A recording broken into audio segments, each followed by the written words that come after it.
खाना सबको I hope सबको पसंद आया होगा. किसी को नींद तो नहीं आ रही है ना? यस, अभी सो रहे, कोई आवाज नहीं दे रहा है. Yes or no? Are you there, all of you? Yeah. Okay. Fine. So we'll start our session 2, technical session 2. And for this session, we have with us our past President, Maharashtra Economic Development Council, Commander Deepak Naik. And in this session, we have 4 panelists: Miss Deepa Suman, Senior Executive Technical NFDB; Mr. Prakash Dash, General Manager NABARD; Srimati Brinda M. K. AGM NABARD; Dr. S. N. Ojha, Principal Scientist CFA. I would like everyone, I would like moderator and panelists to come on dais.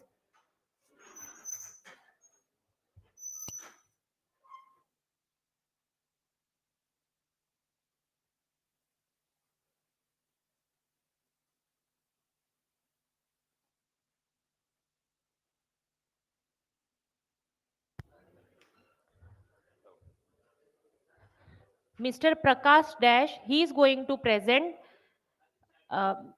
Srimati Binda, on behalf of Brinda also, he is going to present.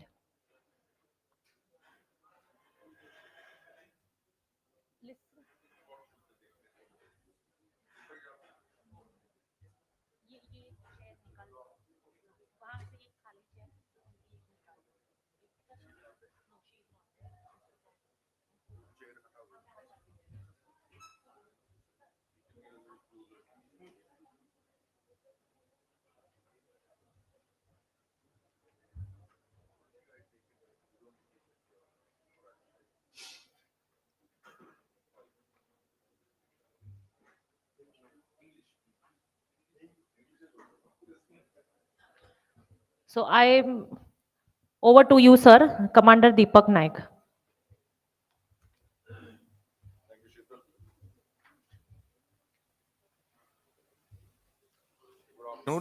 आणि जेवणानंतरचं session हे थोडस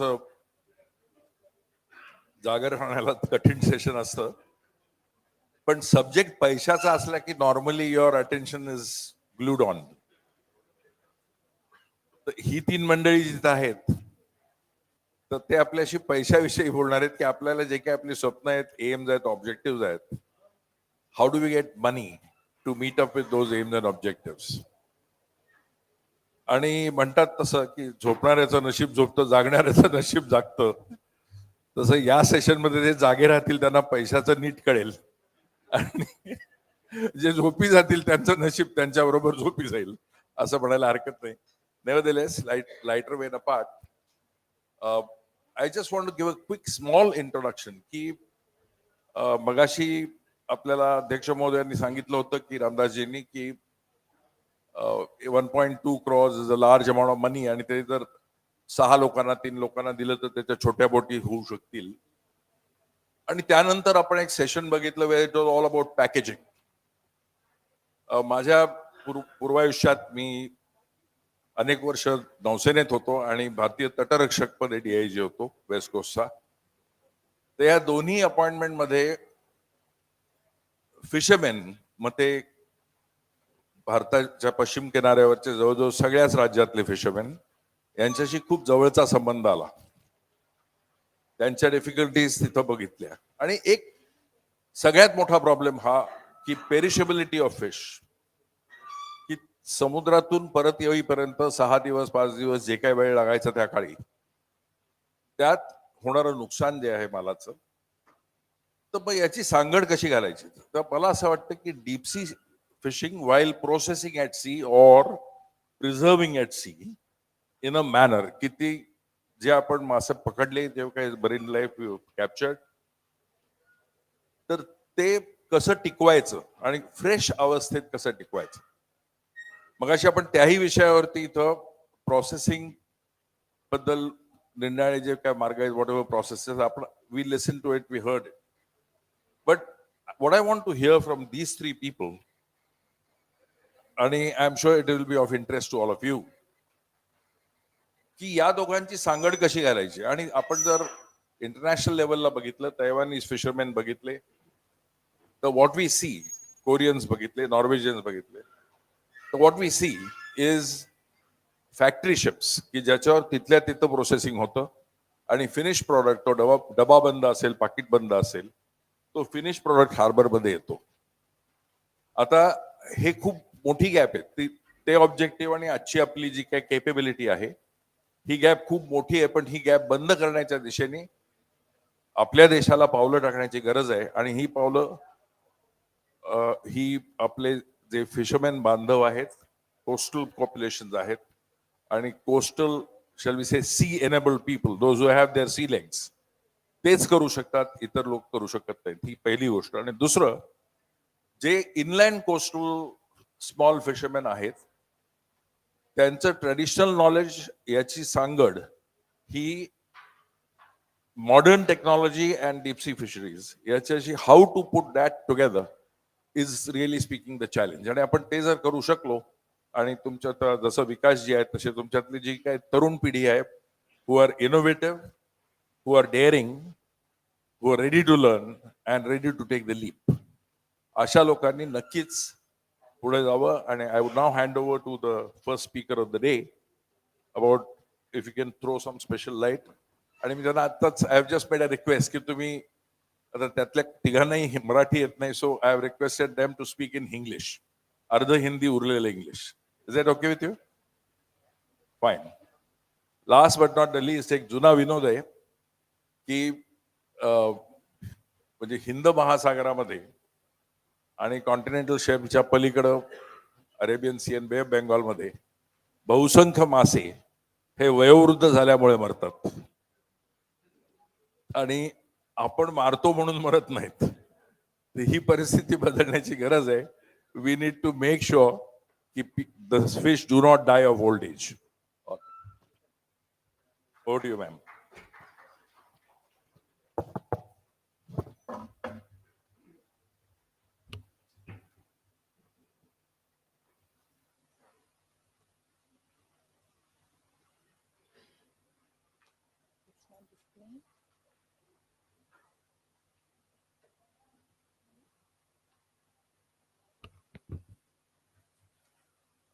Thank you very much, sir.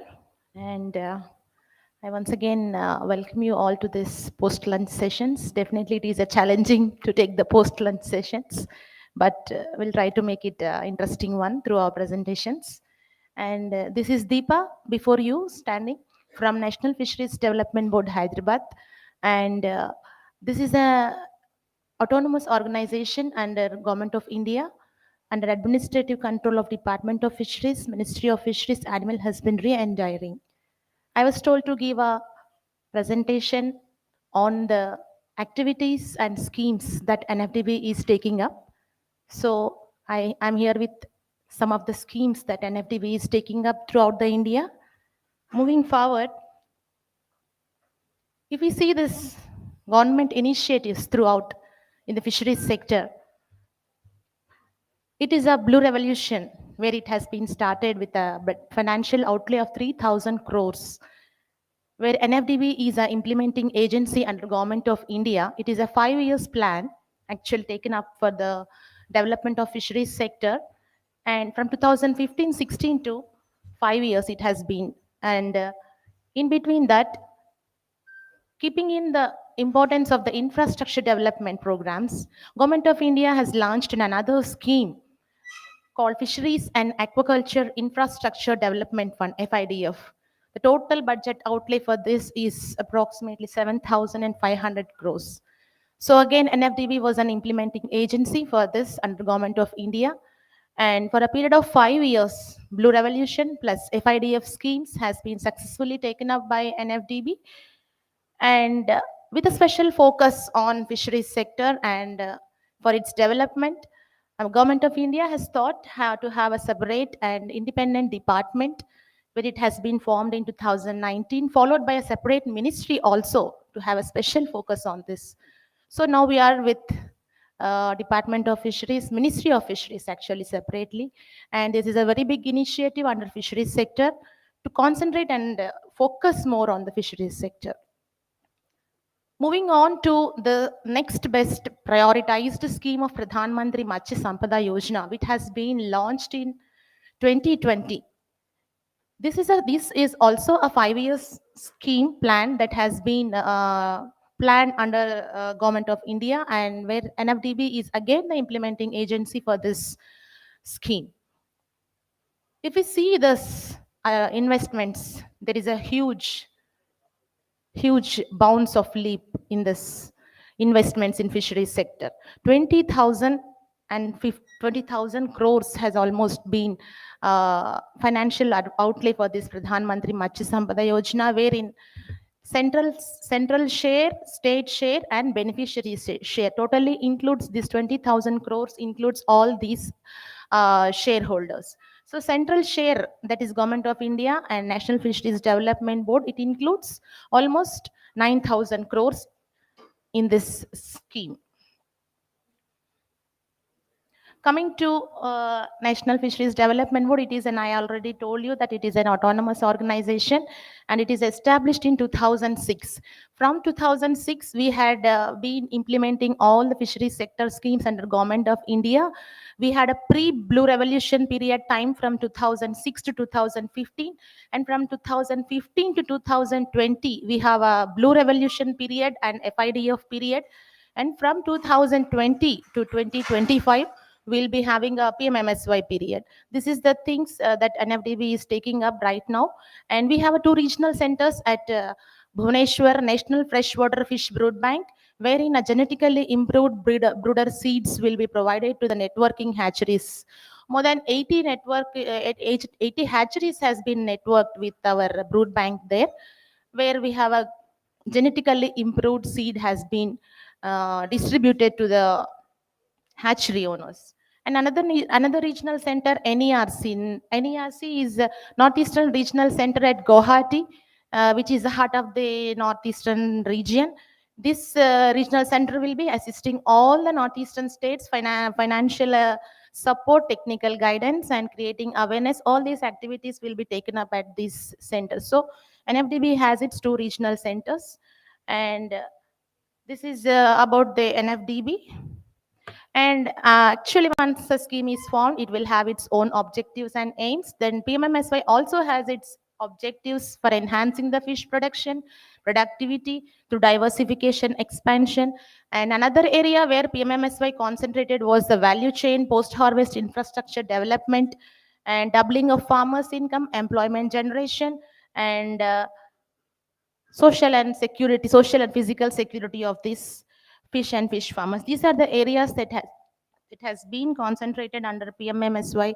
With these aims and objectives, there are the subcomponents, three broad subcomponents has been developed to formulate the schemes, which are around enhancing the production and productivity is one of the component, followed by infrastructure, post-harvest development, and fisheries management and regulatory framework, which mainly concentrates on the marine sector, marine capture sector. So these are the three broad subcomponents under PMMSY, where all the schemes were fitting into these three. Coming to the components, what we have two types of schemes: central sector schemes and centrally sponsored schemes. Central sector schemes are the ones which 100% funding will be given by the central government, wherein states, UTs, ICR institutes, fishery colleges, whoever are in connection with the fisheries sector can obtain the 100% grant from the Government of India. And centrally sponsored schemes, these are the centrally sponsored schemes, are they have the central share, state share, and beneficiary share. Central sector schemes is 100% funded by central government, and centrally sponsored schemes has central, state, and beneficiary share. This is the major difference between these two schemes. Under the sponsored schemes, we have again beneficiary oriented and non-beneficiary oriented schemes. So once the objectives are done, the benefits and key targets outcomes also has been set for PMMSY to increase the production, to increase the per capita consumption, to national productivity also has to be increased on an average, and employment generation, livelihood support. All these key targets has been fixed under PMMSY. So NFDB is moving ahead to achieve these targets with the support of state government, central government, and all other fishery related institutes. This is the broad outlay of the PMMSY, Pradhan Mantri Matsya Sampada Yojana. 20,000 crores is the total investment, whereas the central share is the 9,500 crores. And this gives the broad idea how the funds has been distributed. This is the funding pattern that has been designed for the PMMSY schemes. We have, as I already discussed, it is beneficiary oriented and non-beneficiary oriented. Beneficiary oriented activities will have its funding pattern of central, state, and beneficiary. For general categories, we have 40% subsidy and 60% will be borne by the state and central share. And for SC/ST, we have a 60% subsidy and 40% will be borne by the state and central share. This is the general funding pattern followed in all the activities, with exception in one or two, which I'll be dealing with. Non-beneficiary activities, these also have the same funding pattern. With Northeastern and Himalayan states, they have a special of 90% and 10% from the state share. The eligible beneficiaries, coming to the beneficiaries who are actually covered under PMMSY, are all the states and UTs can avail their activities under PMMSY, subsidy under PMMSY. Fish farmers, individual entrepreneurs, fishery cooperative societies, then FFPOs, and federations, boards, who are all connected with the fishery activities, or fitted in one or the other activity where they can submit the proposals under PMMS for financial assistance. If you see into the mode of implementation at the grassroots level, it starts, the PMMSY activity starts from the grassroots level. There is a district level committee which is headed by the collector. District action plan is prepared, submitted to the states. State action plan is prepared and it is submitted to NFDB, wherein NFDB is playing a very crucial role to evaluate, scrutinize the proposals technically, and NFDB recommends the proposals to the Government of India. There the proposals are again vetted by Government of India under CAC, Central Apex Committee. So to monitor all these activities, we have two units: project monitoring unit at NFDB state level, and another at Government of India level. We have project monitoring and evaluation unit. This is the process how the activities are being implemented. This is the same thing which I have explained. For centrally sponsored schemes where central, state, and beneficiary are involved, this is the process how it comes from district to state, and state to NFDB. NFDB, it goes to Government of India. And central sector schemes where 100% funding is from central government, proposals are directly submitted to the Government of India, wherein Government of India directly takes the scrutiny and funding will be directly to the implementing agencies. This is the PMMSY dashboard, which is these figures are dynamic as keeps on changing as and when the products, as and when the schemes are being updated. So many schemes has been given under this PMMSY. I'll go through in detail in the coming slides. As already discussed, there are three main components: production and productivity, infrastructure, and fisheries management. When it comes to the production and productivity, many of the schemes, PMMSY has been designed in such a way that since from the starting of the input critical components to the end, from pond to plate, all the schemes has been included in such a way that beneficiary can take any of the activity or all the activities at a time. So it has been designed in such a flexible model. I'll just go through all the schemes that are available in PMMSY. The detailed guidelines and beneficiaries, eligible beneficiaries, and terms and conditions of all these schemes are detailed in our website. So I'll be just going through all the schemes for your kind info, for the information, because of time constraint. So seed is a critical input in fisheries sector. To overcome this, the hatcheries has been designed with different capacities. So finfish hatcheries and scampi hatcheries has been incorporated in these PMMSY schemes with different unit costs. After the seed, it comes to the rearing part to grow out part. So all these rearing and grow out ponds also has a separate schemes under this. And inputs is one of the activity where beneficiary can take up operational costs. Likewise, under inland, this is designed for inland, and the same in the parallelly for brackish water areas also the same hatcheries has been designed, and the same rearing ponds and construction grow out ponds has been designed for brackish water side also, and the same parallelly has been taken up in a marine sector also. And there are areas where saline and alkaline areas exist in places like Punjab, Haryana, where the activities has to be taken up in a fast mode. Keeping that in view, a separate schemes has been designed for those areas for construction of ponds with different unit cost that also can be noted over there. And reservoir schemes. Then last two schemes is about the reservoirs where an untapped potential exists over there. So stocking of fingerlings is the main activity which NFDB promotes since its inception. So that last two columns gives you the details of reservoirs, and wetlands and floodplains are the areas which are not, which are untouched areas actually. So these are the areas just seed can be stocked and production can be taken up. So this is the areas where PMMSY has concentrated in the areas where there is an untapped potential. Yes, sir. Yes, sir. This is the marine side where the same activities has been designed, and seaweed culture is also one of the activity over here. Marine ornamental fisheries and recreational fisheries, these are employment generation and income oriented facilities.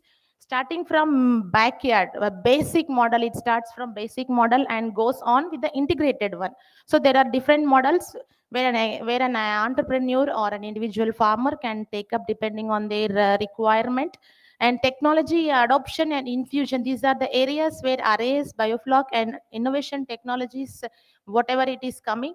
This also starts with a large, medium and small RAS units where NFDB will be funding. And post-harvest side, after the post-harvest side, we have cold storage units, ice plants with different capacities, and insulated vehicles, refrigerated vehicles, and ice boxes, two-wheelers, three-wheelers with ice boxes to increase the domestic fish consumption. These activities are actively taken up by the states. Feed mills and construction of retail outlets is one of the area where NFDB is mostly concentrating, and these details we can get from the website also. And deep sea fishing, marine side, if we see, this is the deep sea fishing vessels which for traditional fishermen, that is designed for them. And aquatic animal health laboratories for colleges, institutes, ICR institutes and states.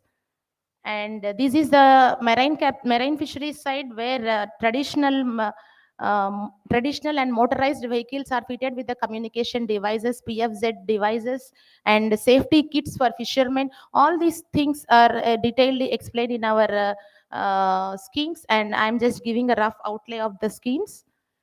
And livelihood support to the fishermen during the ban period, this is also the main activity. And insurance to the fishers is the activity that has been very actively taken up by NFDB. And 5 lakhs is the grant that we are giving for the deceased fishermen, and 2.5 lakhs for any of the disability if they acquire, will be NFDB will be funding, giving them with 2.5 lakhs. And these are the non-beneficiary oriented activities where apart from the beneficiaries, the institutes, colleges, states, ICR institutes, Krishi Vigyana Kendras, they can take up the special activities of brood banks and reservoir development schemes and integrated aqua parks, fishing harbors, fish landing centers are the main activities from this post-harvest side. These are all the things I have discussed. And this is the FIDF scheme, which I have told with a budget outlay of 7,000 crores almost. And here we have a interest subvention of 3% to the beneficiaries or to the individual entrepreneurs or to the states, whoever implementing agencies. NFDB will be giving 3% interest subvention in this aquaculture, in this FIDF scheme. This is the important thing to be noted here. And all these are the eligible entities, all state governments, federations, you can note it down. And the it mainly concentrates on the infrastructure facilities to be created in inland marine sites. These are all the activities that are covered. Harbors, major infrastructure schemes are covered under this.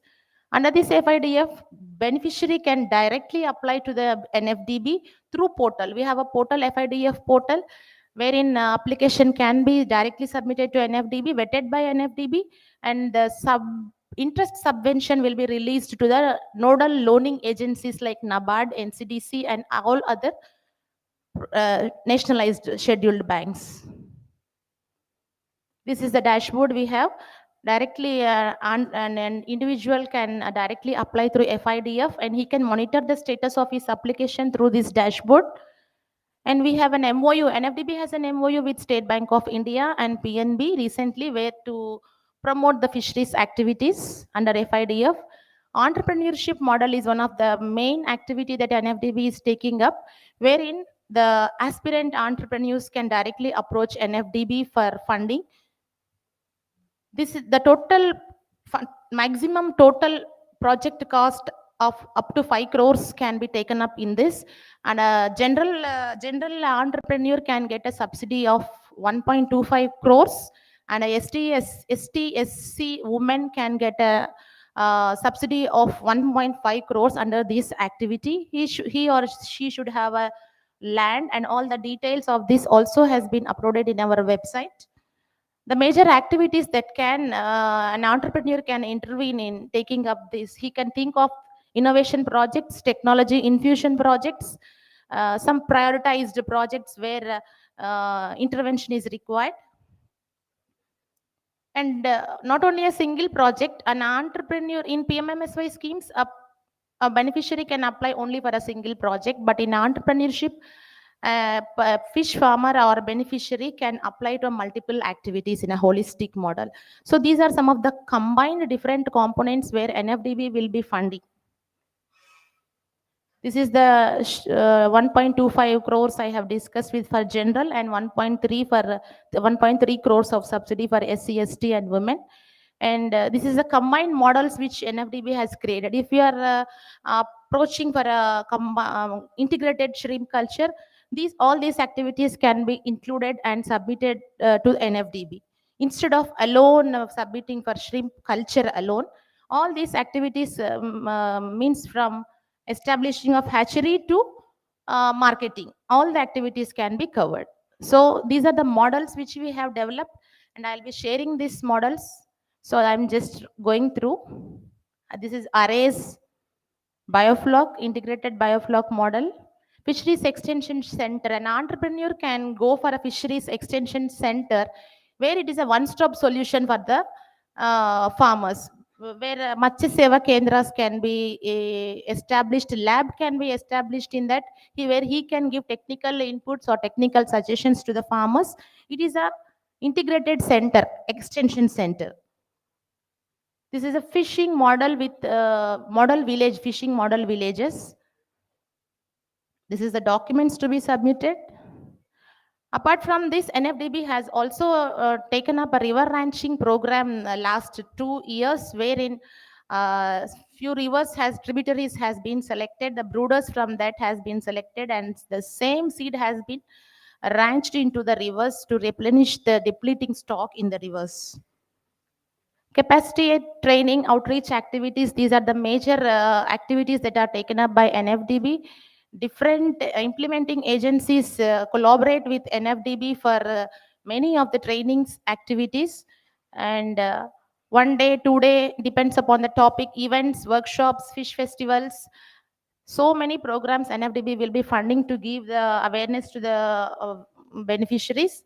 And Campaigns also NFDB has conducted in the form of competitions, jingles, and through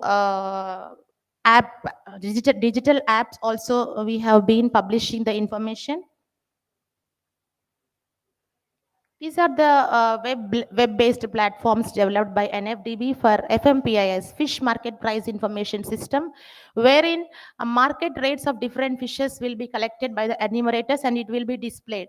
West Bengal में इतना है, Delhi में इतना है, Bombay में इतना है. So you will get the different rates of different fishes from different places in this app.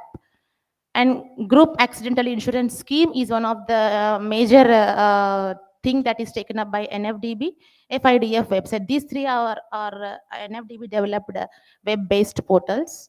And these are other activities. We have empaneled some manufacturers and suppliers, and we have empaneled consultants also.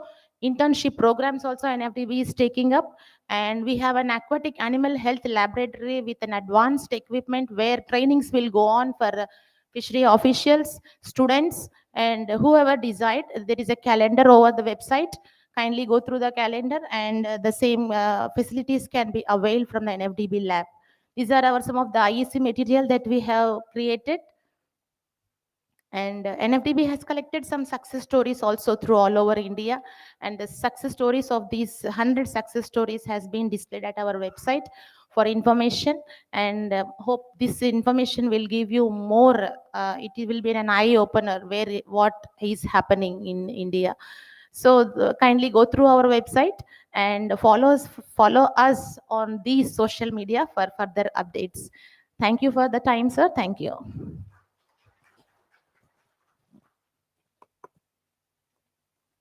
Thank you, ma'am. That was rapid fire, but very, very useful.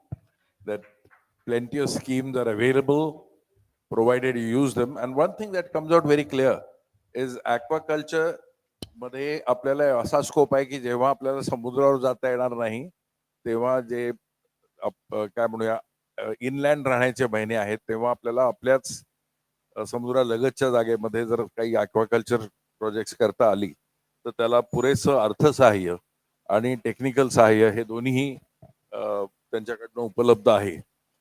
ही जी माहिती आता त्यांनी दिली सुमारे 80 slides होत्या त्या सगळ्या आम्ही तुम्हाला उपलब्ध करून देऊ एमईडीसीच्या वेबसाईटवरती. म्हणजे कारण इतकी मोठी इन्फॉर्मेशन इतक्या पटकन ॲसिम्युलेट करायला थोडासा अवघड जातं, तर ते आपण डिटेल स्लाइड्स अवेलेबल असतील. My request to the other two speakers is that we have next 30 minutes to go. So if you could condense it down to 15 minutes each, that will be very nice indeed. So the next speaker now, can I request Mr. Who would like to take on first, Mr. Oja or yeah?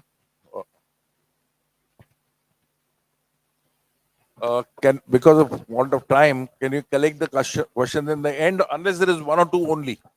Yes, please, go on.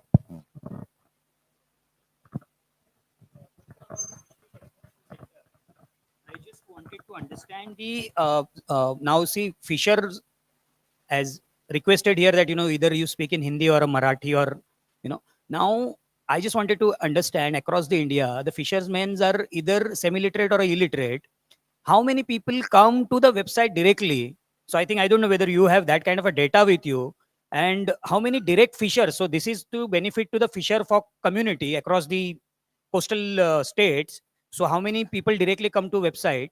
So if you have a fisheries extension center, can there be a extension centers where you can provide the information about the schemes and all actual at the center, instead of like I am using iPhone and I can go immediately to the NFDB site or anywhere to access the data, but I don't think so that fisher directly go to the any website to understand that. So I don't know, meaning if that can be created like aqua center or somewhere.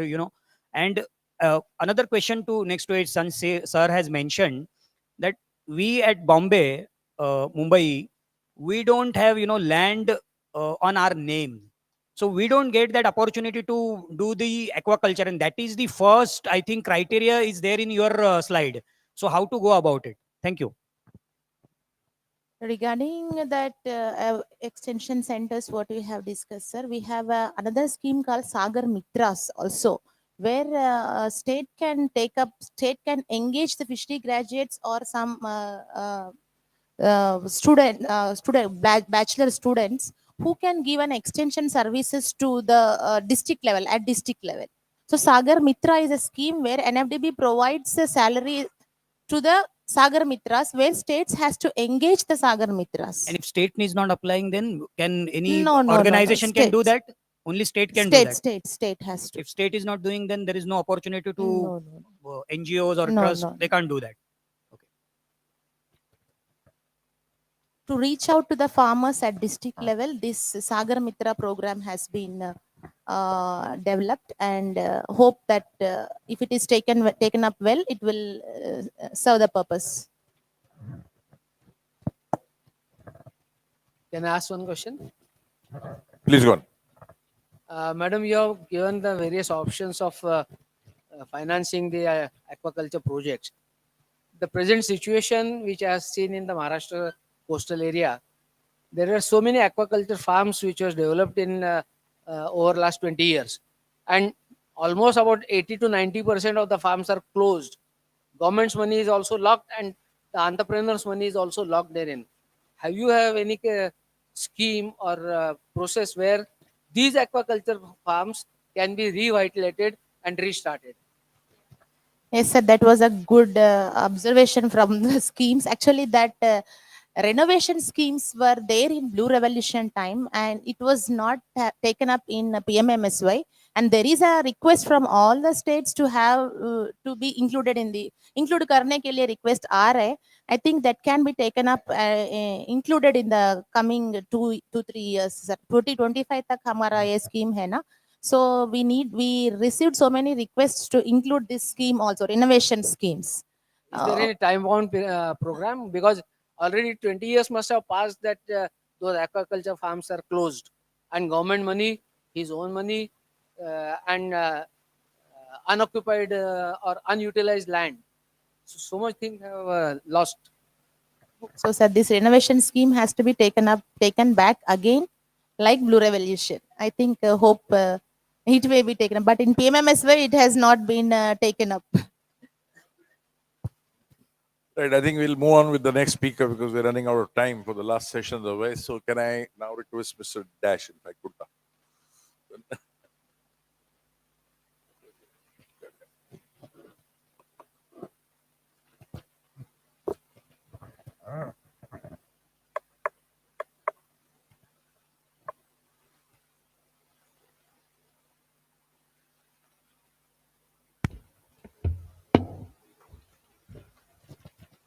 Very good afternoon, panelists and the dais and the wonderful audience.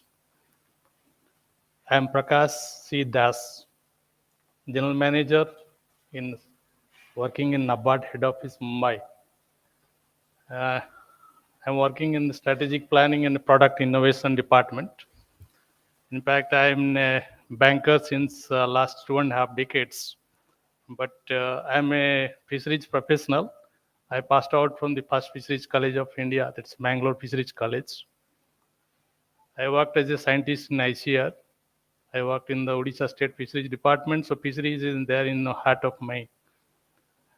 And it is given to me to talk on the schemes of NABARD for fisheries and aquaculture. So the audience here may be knowing about the NABARD, National Bank for Agriculture and Rural Development.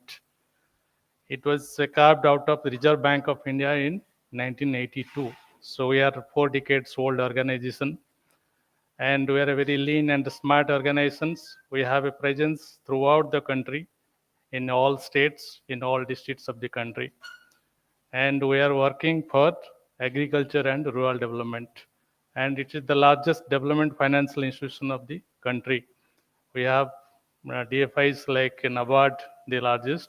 There is SIDBI for the industries, MSMEs. There is Housing Bank is for their housing sector. But NABARD is the DFI, is a unique DFI which is looking after the agriculture and rural sector. And now it is a household name in rural areas. If you go to the Andhra Pradesh, you will see the villages, fishermen villages, the Pakka roads are there, and the roads are funded by the NABARD. If you go to any other place, any agriculture and rural development, you will find the NABARD's presence there.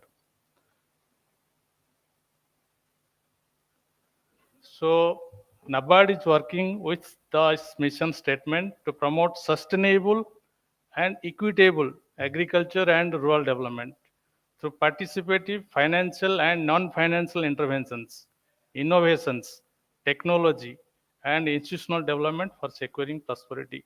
So you may see these words there, all each and every words, NABARD is working on these aspects.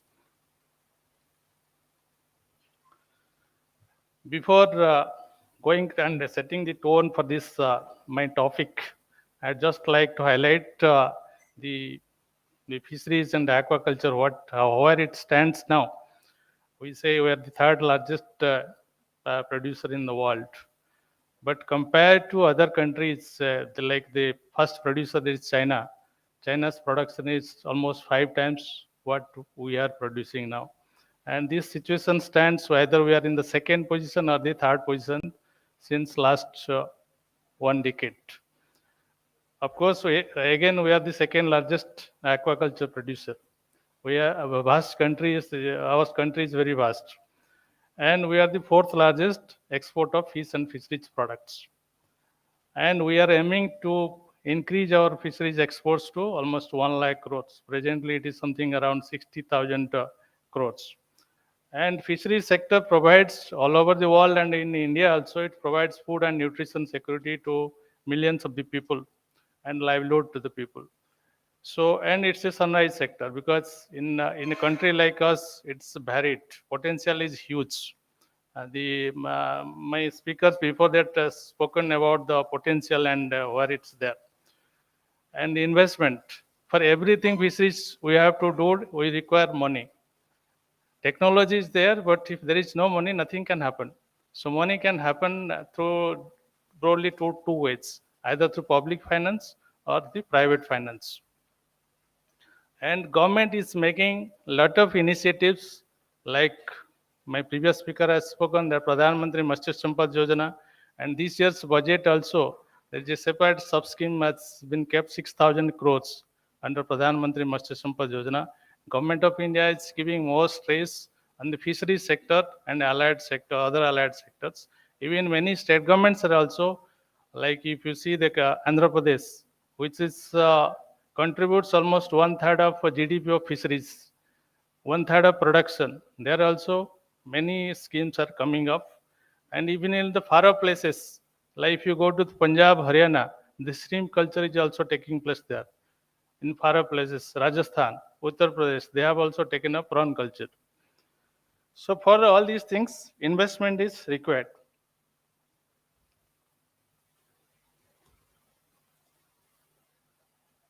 See, it's moving. Yeah. So when it comes to the intervention of NABARD for fisheries development and aquaculture, I'll just see because NABARD is not working on the fisheries, one of the priority sectors for banks to lend, because there is a priority sector guidelines of Reserve Bank of India. Priority sector comprises agriculture and allied activities. It comprises MSME, export, education, housing, renewable energy, and other social infrastructure like drinking water and education, schools, and all these things. So all banks have resources. The public sector banks, the banks where their funding is coming, it is coming from the depositors. Depositors, whatever money they have kept, and they are getting from the higher financial resources. And that funding has to be prioritized, how much they can lend. So as per Reserve Bank of India guidelines, 40% of their lendable resources should go to the priority sector. Priority sector means sectors which are required for inclusive development or requires priority for the government of India. So in NABARD, what are the interventions we are doing? We are doing for investment credit. That is, we are providing refinance to the banks. So banks means it is public sector banks or private sector banks, those we call as commercial banks, regional rural banks, that is called Grameen banks. There are now 43 Grameen banks are there throughout the country. And there are cooperative banks, the rural cooperative banks. So NABARD finances only rural areas. So urban areas is not in our purview. So 385 rural cooperative banks are there. So we provide refinance to them, short-term refinance and long-term refinance. Suppose any farmer, any beneficiary is availing a loan from the State Bank of India or a Maharashtra Gramin Bank, so they require funds. Banks also require funds because whatever depositors' money is there, it's not sufficient. So that's why they avail funds from us. So we have an automatic refinance facility scheme, and also we have a scheme-based refinance scheme. Because if we have to lend it to banks, we have to see that this project is technically feasible and financially viable. Because banking is a business. There is a lot of risk is also there. You may be saying so much of defaults are there. So if a default is there, what bank is doing? Banking is making provision to write off this amount, and it is from its income it is going. Then second important thing NABARD is doing is credit planning. We do credit planning, how much a bank can lend for the priority sector, including this fisheries sector. So every year NABARD is preparing plans for the banks to lend. So fisheries, every districts, there are about 760 districts in our country. So all the districts credit plan is prepared by NABARD in advance, and it is given to the bank, and that is as per the mandate. And all banks have to prepare their plan as per the potential linked credit plan prepared by the NABARD every year. So on that basis, they will lend, because bankers cannot lend unless they have a target or set of guidelines. Then model schemes. We have prepared so many model schemes. It is available in the NABARD's website. If you go to the NABARD's website, www.nabard.org, you'll find the information center. You'll find the model schemes for all agriculture and allied activities. Then second thing is unit cost. What is unit cost? A banker has to finance. Suppose somebody comes to a bank, give me a 5 lakh loan for a or 10 lakh loan for 1 acre of a prawn culture. So a bank manager does not have an idea of what he has to. He is telling a 10 lakhs, whether it is worth of 10 lakhs, whether that 10 lakh his project is viable, that much of return she will get. So that unit cost is fixed by the NABARD with a committee approach, consultative approach every year. So that's what is the unit cost. Then scale of finance. Scale of finance is for the working capital. Now, for fisheries also, earlier there is crop loan for any cultivations. There is a Kisan credit card. Now, even also for fisheries also, there is Kisan credit card has been introduced since last 3 years. Even fishermen, fish farmers, for their working capital requirement, they can be eligible to get loan from the banking systems. And Government of India is also giving interest subvention. Presently, it is 1.5% interest subvention for the KCC.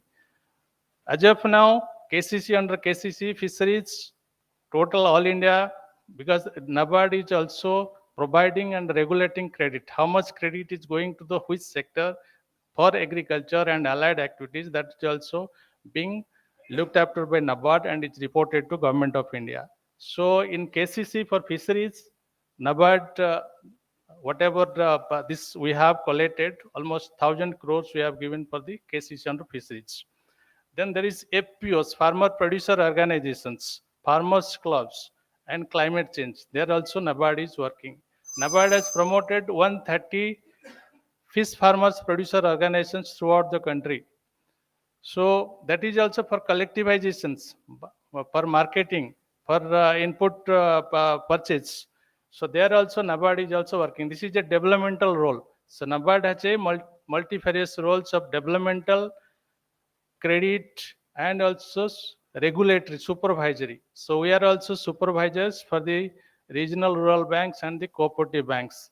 So unka health sound, whether they are good banking practices, they are running on sound basis. So that's also being looked after, and this is done by the NABARD. Then financing infrastructure under RIDF. There is a scheme called Rural Infrastructure Development Fund. If the banks, I told about the priority sectors, if the banks are not lending to their priority sectors, if they have 100 rupees, out of that they should lend 40 rupees to the priority sector. If they do not lend 40 rupees to the priority sector, whatever shortfall is there, So they have to contribute it to the infrastructure development through NABARD. So NABARD is having that fund. So under that fund, RIDF, we are financing also fisheries infrastructure. Then under FIDF, we are one of the nodal learning entities. There is a target of 7,522 crores under FIDF, Government of India. Target means outlay. Funding is market. NABARD is borrowing from the market. We are borrowing from the market and funding to the state governments.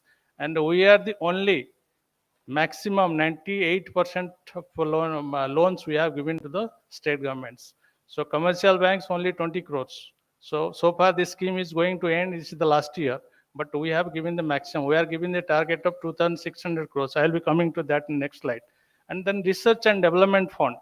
We sponsor, we support all for organizations for conduct of seminars, conference related to fisheries or anything related to agriculture and rural development. For this taking of research also, we fund the organizations. We have funded many institutes. We have funded also, there is a student internship scheme. Some students of educational institute, they want to take up some internship, they can also, that also we are funding. Even also recently we have gone for a best PhD student, PhD thesis. So that also award is given. It's not limited to, I'm telling fisheries. Fisheries also included in that. Somebody is coming out a best PhD thesis, that can be also given. Then area development schemes. For cluster, if financing is required, so for that also we are preparing the schemes.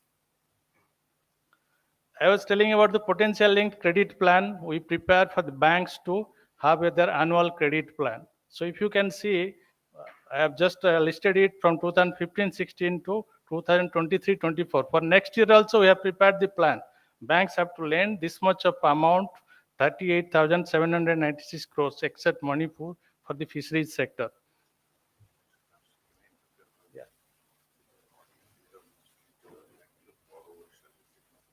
Yeah, I will take up the questions related to banking. Anything you can ask, I will take up that questions, because I am having the experience of working in the fisheries department. There also I am having that, I know the practical problems there. Then the RIDF I was telling about, these are the two activities we are financing. One is fishing harbors and fishing jetties. So 15 states so far have got funding from the NABARD. For this 3,248 crores we have financed. This is for fisheries. Infrastructure is very much required for development. Apart from the technology, infrastructure is required. If there is no fishing harbor or fishing jetty, then fishing vessels cannot come. They cannot go for that. Even for river and fisheries also, we are doing it. Under FIDF, we have finance for 9 activities, 2,221 crores. We have financed and disbursed 487 crores. It is in the phasing. So most of the projects, almost 50-60% of projects are sanctioned in this financial year 2020-23. And most of these states, if you see, the Tamil Nadu is the state which has taken maximum benefit. Fisheries is going to develop. They are in a long way in that, because if a borrower is there, he should have infrastructure. If they do not have infrastructure, fish seeds nahi there, training center nahi hai, fish markets nahi hai, so how will he, if he produce it, he will not get the products. This slide shows how much ground level credit flow has gone to the fisheries sector. Last year, put together 13,735 crores were financed by the banks, and 95% was by the commercial banks, because they are the big banks. There are 12 public sector banks are there as of now, and few private sector banks. So this year, in the current financial year, almost 14,000 crores have been financed as against the target of 21,000 crores. So these coming 2 slides, I'll be ending with the 2 slides. I'll be, because I am knowing about the fisheries sector, I throw some of the challenges which can be pondered over in the 2 days of these workshops. We have a country like India, we have huge unexploited potentials. If you take the brackish water sector, if you take inland fisheries sector, you take a marine fisheries sector, they're like deep sea fishing. So our panelists were telling about the deep sea fishing. So there also, we have a huge unexploited potential. The entrepreneurs should come out. There is a scheme there under Pradhan Mantri Matsya Sampad Yojana for deep sea fisheries. Then there is requirement of skill development and entrepreneurship development. Unlike other sectors, if you take the dairy sector also we are number one. But the entrepreneurship is coming up, people are coming up. There is a need for the skill development. I have worked in Karnataka, Andhra Pradesh, Odisha, Jharkhand, and Bihar. I have seen in Karnataka, if you go to Mangalore Fishing Harbour, the fisheries workers who are there, they are all coming from the Bihar, Uttar Pradesh, or some other place. Because skilled manpower are not there. Even they have to, for the fishing boats, they have to give them advance money because they have to keep the people, otherwise they will go to some other place. If you go to Gujarat, the people from other places are there. So there is need for skill development, for advanced technique to know them about that fishing. So that sort of course should be there. Then diversification of activities. There is need for diverse. There are so many species are there. Our country is so that there are a lot of both in inland, marine, and brackish water fisheries there. But diversification is not happening. That's why we are not able to export more. There is low credit flow versus potential. Whatever credit flow are projecting, it is in comparison to potential, it is credit flow is less. Then development of infrastructure. Infrastructure is the key for any economic activity. If you take any sector, if you say in Mumbai, then how much of infrastructure is coming up? If infrastructure is there, everything will. If overbridge and flyovers are coming, the steel and cement industries are going. So infrastructure is not there, then nothing can happen. Then domestic marketing and infrastructure and per capita fish consumption. Our per capita fish consumption is around 6 kg. We talk about the world global fish consumption 20 kg. So what we are doing for the increasing the fish consumption? We have a markets. If you go to the rural areas, people sitting on the roadside and they are selling the fish in unhygienic conditions. Can't we have the fish markets like milk booths are there? So if you go there, take the packets are in hygienic conditions. Then quality control and traceability for boosting exports. Now everybody, if you go to the foreign markets, they want the how traceability, how this product is cut, from where it is cut, where is sustainable farming practices are there or not. Unless that certificate is there, the exports will not be accepted. So for that also traceability is required. Traceability you have to data you have to capture. So that is also required, and quality control. Value addition and domestic marketing and export. We are a vast country. Our country is use itself to take care of the marketing. So, but that marketing chain hai, that is not developed. Then vital thing is the climate change. Now climate change is affecting entire country in the agriculture sector. Now we see the wheat production, we are estimating 112 million tons. It may come down because of the temperature. Now IMD forecast is there coming 3 months, there will be high temperature. So fishery sector is also very much affected by the climate change. If you see the oceans, if ocean temperature increases, entire fish migration will be there, catch will be reduced. So the ultimately the livelihood of fishermen who are depending upon this, so that is affected.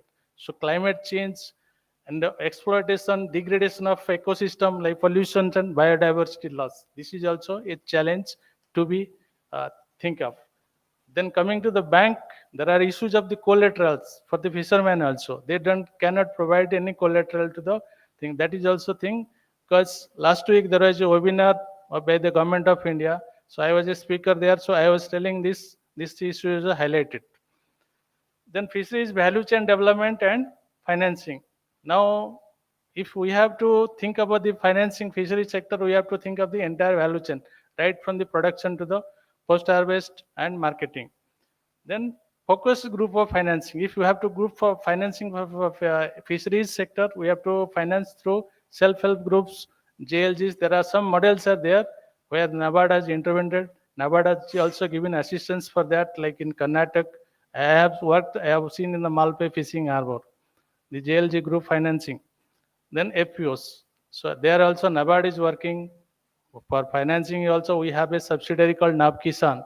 So it's a limited way for supporting it's the largest lender for FPOs in the country. So almost 2,000 FPOs have been financed by NAB Kisan. It is a subsidiary of NABARD. So these are the challenges for the fisheries sector. So thank you. I'll take watch with this. If there are any questions, I can take. I would like to take.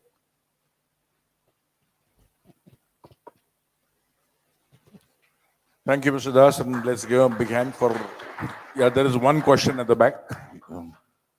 Yes, please. There. Right at the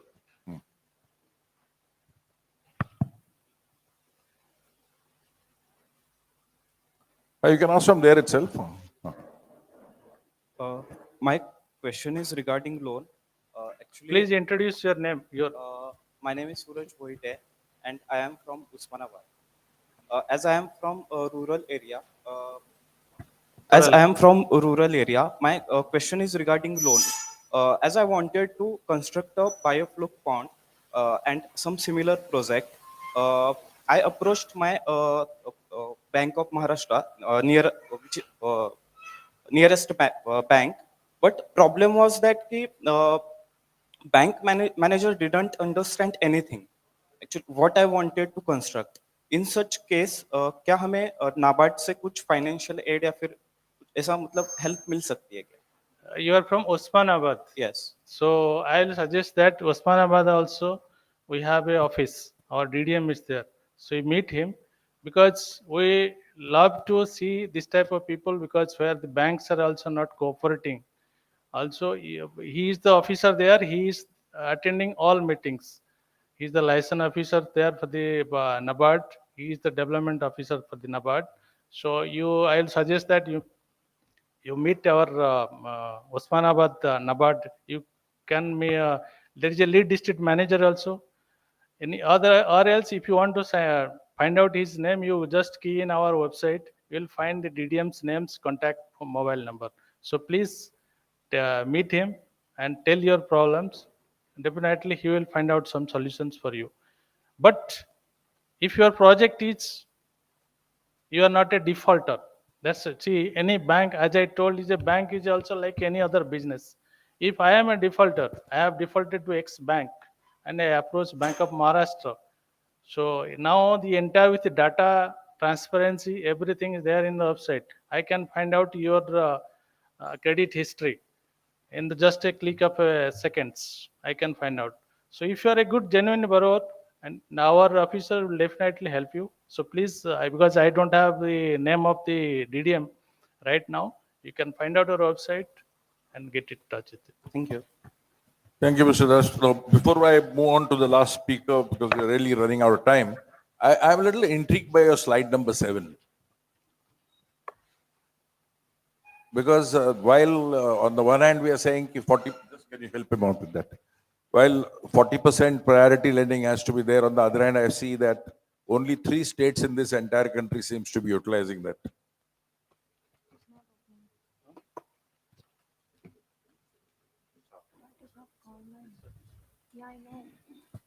So in the meanwhile, can I ask one question? Actually, I'm not be able to find the cursor. Click on any one of them. Click on any one. The cursor can't One place second, it. I'll help you. Where is your mouse? Mouse. Yeah, Deepa madam. Wait. Yeah, I'm Sudhanshu. I'm from HDFC Bank. So I voluntarily came here, and it's fantastic whatever you are saying right now. So I handle the strategy and control team of HDFC rural side, agriculture side. So I'm amazed by whatever schemes are presently there in the market. We are one of the biggest private sector bank, but all these things are not that much easily percolated to us. So I wonder how it will be percolated to the farmer. So I was just checking right now in the Google how to identify KCC farmer, how to define that farmer, how to identify that land. We are having fishery exposure in Andhra Pradesh over there on the lease lands. So all these queries, if we want to, we want them to be articulated in an easy way, and we also want to fund in this particular area. So how to go about it? So Question is to me. or yeah, to- so it's open to panel. Or to you Deepa can madam take also. first. Can you just repeat? I am looking at this slide. Can you just abridge it Yeah, and repeat yeah. it again for us, please? Yeah. Sir, basically, I am from HDFC strategy team. So over there, I am handling the priority sector, whatever you are saying. So we are more focused on small and marginal farmers, and fishery being allied. And as you are saying, it is under KCC also. I am more interested in that also.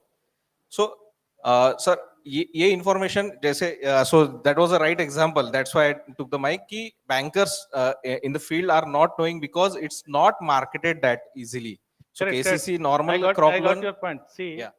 the last week that webinar was there was I was the speaker for financing priority sector, fisheries and aquaculture. It was chaired by the Honorable Minister of State for Fisheries, Dr. Morgan.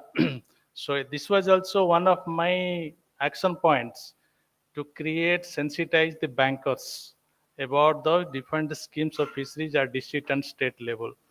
Because I have seen it by my experience also. I have also told because this KCC scheme also, KCC that application forms need to be revised. It does not have anything pertaining to the fisheries. It is common form for the agriculture.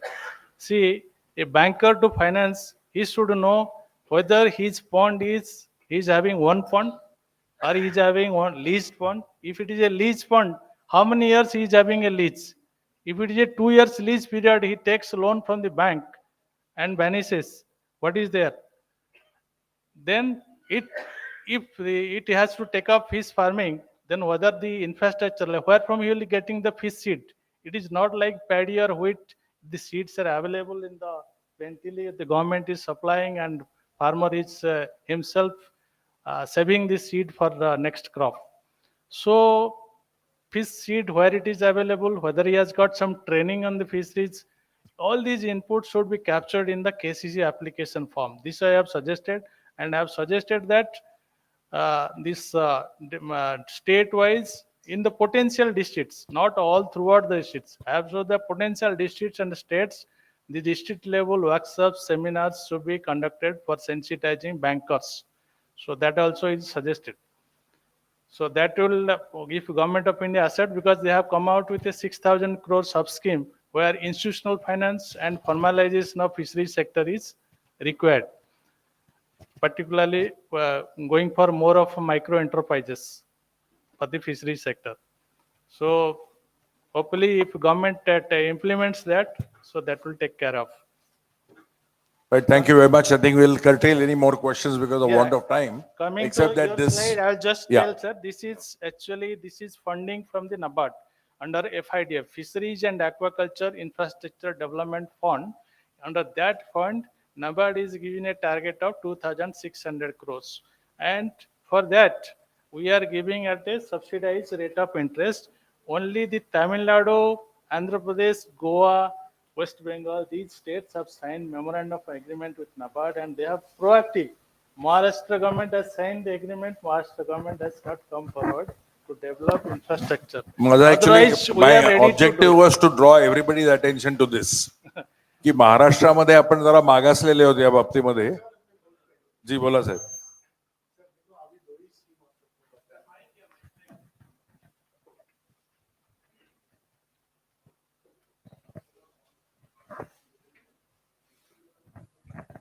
देखो sir, अभी जो scheme आप बता रहे, Tamil Nadu, Andhra, Telangana, Telangana is not there. हाँ, sir, नहीं maximum NFDB का भी फंड कोई लिया, महाराष्ट्र में फंड आया ही नहीं था, अभी अभी स्टार्ट हो गया, क्योंकि मैक्सिमम यूटिलाइज कर रहे हैं साउथ ईस्ट, अभी वैसा ही हो गया, क्योंकि रूल जो है, जो कि देखो 91, 92 में सॉल लैंड, एक्वा और जो जमीन दिया है गवर्नमेंट ने, वो जमीन लीज खत्म हो गया 30 साल का, वो जमीन अभी ले रहा है गवर्नमेंट, जो जिंगा का प्रोजेक्ट है उसने लोन लिया, सब कुछ लिया बैंक से, अभी गवर्नमेंट बोल रहा है अभी क्या अभी खाली करो, तो इसके लिए हम लोग क्या करेंगे? इसके लिए पॉलिसी ऐसा बनाओ, coordination state government, central government और इंस्टीट्यूट, ये स्कीम हम लोग दे रहे हैं पीएम वाई से या नाबार्ड से या अदर सोर्स से, तो उसके लिए स्कीम दे रहे, तो उसके लिए हम लोग जो लाभार्थी है उनको भी हम लोग कुछ रोजी रोटी दे रहे, उसको बेनिफिट दे रहे. तो लैंड के बारे में जो कुछ प्रॉब्लम हो रहे हैं अभी कितना हमारे पालघर डिस्ट्रिक्ट में, रायगढ़ डिस्ट्रिक्ट में और रत्नागिरी, सबका लैंड को नोटिस गया है, 1.5 साल हो गया नोटिस है, immediately move the plan. No, your point खाली is, करो तो yes, क्या करेगा अभी? your point is very much correct, sir. नहीं, कंडीशन करो आप. Yes. जो जो करना है Yes. इससे पहला एनएफडीबी हो या मत्स्य संपदा हो या नाबार्ड हो, कंडीशन करो हर स्टेट में इक्वल बेनिफिट देना है. तो इक्वल बेनिफिट में फिशरमैन को भरना चाहते हैं आप लोग, क्यों नहीं बेनिफिट देता है इन लोगों को? Definitely. इसके लिए लैंड का पहला प्रॉब्लम सॉल्व करो. Definitely. अभी आपको बताता हूँ, हाँ. मुंबई में 83 से एक भी लैंड फिश के लिए कौन सा भी 1 इंच भी लैंड नहीं दिया. 83 से मुंबई में. तो क्या पॉलिसी का फायदा है? नहीं, that is correct, sir. Your point is very much well taken. Very much. Government का पहला और सेंट्रल गवर्नमेंट का और इंस्टीट्यूट का पॉलिसी एक बनाओ. उनके कि कहने उनको का benefit मतलब मिले. ये है कि NABARD should also point out to the government हाँ, of same state problem government है. कि भाई आप यूटिलाइज नहीं कर रहे हो. आप बोला कि महाराष्ट्र गवर्नमेंट यूटिलाइज दे. नहीं, नहीं. हम लोग को दे नहीं रहे, लैंड नहीं दे रहे. इसके लिए तो सब पॉलिसी प्रॉब्लम है. नहीं, देखिए sir, I will tell you, NABARD is a very much open organization. We want everybody should get benefit, and as our जो power है, our powers are limited. But we have been telling in each and every forum, like district level forum also, in our PLP also, we are telling what should be done. But ये जो land का आप जो मसला बोल रहा है, it is not in the purview of the NABARD. It's a state का purview है. मेन But तो we have प्रॉब्लम been वही है. telling. We have been अभी telling. लखरा साहब आपका जो है नाबार्ड का वाइस स्टेट का चेयरमैन. कोई आए क्या? सर सर फिशरीज डिपार्टमेंट से कोई सर, आए? नहीं, we will, I think as a You should invited. Sir एक मिनट दास साहब. हाँ. लकड़ा साहब आपका तो अभी वाइस प्रेसिडेंट हो गया नाबार्ड का. उनका भी उनके साथ भी हम वाइस लोग meeting प्रेसिडेंट किया. नबार्ड का नहीं. वो फिशरी डिपार्टमेंट का कुछ हेड हो गया ऐसा बोल रहे नहीं, फिशरीज डिपार्टमेंट जो अलग थिंग है. अच्छा ठीक है. Fisheries तो जो है हमारा ना- कहना यह है सर, हमको यह है कि नाबार्ड के थ्रू आप लोग जो कुछ स्कीम बना रहे हैं मछुआरों के लिए, तो उसका एक तो बेनिफिट बताओ महाराष्ट्र में क्या दिया है. मछुआरे के लिए तो स्कीम ये जो बना है ना, बना कागज पे है, नहीं, नहीं. बेनिफिट क्या मिला, वही KCC हमारा प्रॉब्लम है. नहीं, बेनिफिट आपको क्या बता देता रहा है? हूँ, ये जो केसीसी स्कीम बनाया है मछुआरे के लिए, जो केसीसी स्कीम बनाया उसको नाबार्ड नहीं बनाया.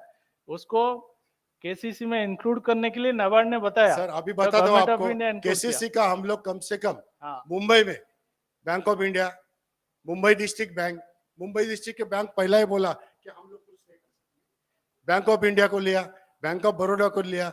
हम लोग पूरा मीटिंग लेके भाऊ का धक्का, ससुंडाग, वर्सोवा, तो हमारा कुछ 28 पोर्ट है मुंबई में, सब जगह मीटिंग लिया, मीटिंग लिस्ट भी दिया. अभी तक किसी को नहीं मिला. अभी रुपाना जो आया सागरी परिक्रमा के बहाने, तो उस टाइम में किसको किसको दिया, लिस्ट दे दो. तो फिशरी डिपार्टमेंट दौड़ रहे लिस्ट देने को, बेनिफिशियर है ही नहीं कोई. क्योंकि वो बोलता है कि तुम्हारा बोट, हमारा बोट अभी 50 लाख का है, तुम्हारा 3 लाख के लिए हम लोग बोट का मॉर्गेज दे दो. बीआरसी मांग रहे हैं, कहाँ से देगा बीआरसी तो 3 लाख के लिए? तो दैट इशू तो हमारा बोट है 50 लाख का. साहेब तुमचा मुद्दा मी एक हाँ, थोडक्यात बस यही बोल रहा हूँ. करूया. Let us sum up his point and you may please resume your seat.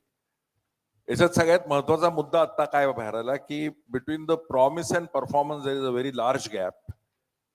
एक गव्हर्नमेंट लेवलला when a scheme is promulgated and it goes to a national bank like the NABARD, it's percolation. एक उस्मानाबाद बघतोय आपण, हे इथं HDFC bank officer स्वतः सांगतात आणि तुम्ही लोक जे अनुभव घेतायत ते सांगताय की राज्य सरकारचं जमीन देण्याचा. आणि थोड्या वेळापूर्वी गचके साहेबांनी हे सांगितलं आपल्याला, जे let's say reconstruction of those old schemes. तर यामध्ये there is a large gap in coordination आणि big gap in promise and performance. Now what is it that या अशा पद्धतीच्या आपल्या जे गेट टुगेदर आहे यातून जी अशा पद्धतीचं विचार मंथन केल्याने जे वर आलेला विचार आहे त्याचं आपण पुढे सरकार बरोबर काय करूया आणि बँकेबरोबरही काय करूया, हा तर ते इथून पुढे आपण नक्की नेलं पाहिजे. Can I now request Dr. Oja, please? We have now, actually, I'm so sorry, but everybody else, including me, have eaten into your time. So, if I may request you to address the issues which relate to the audience, that would be better.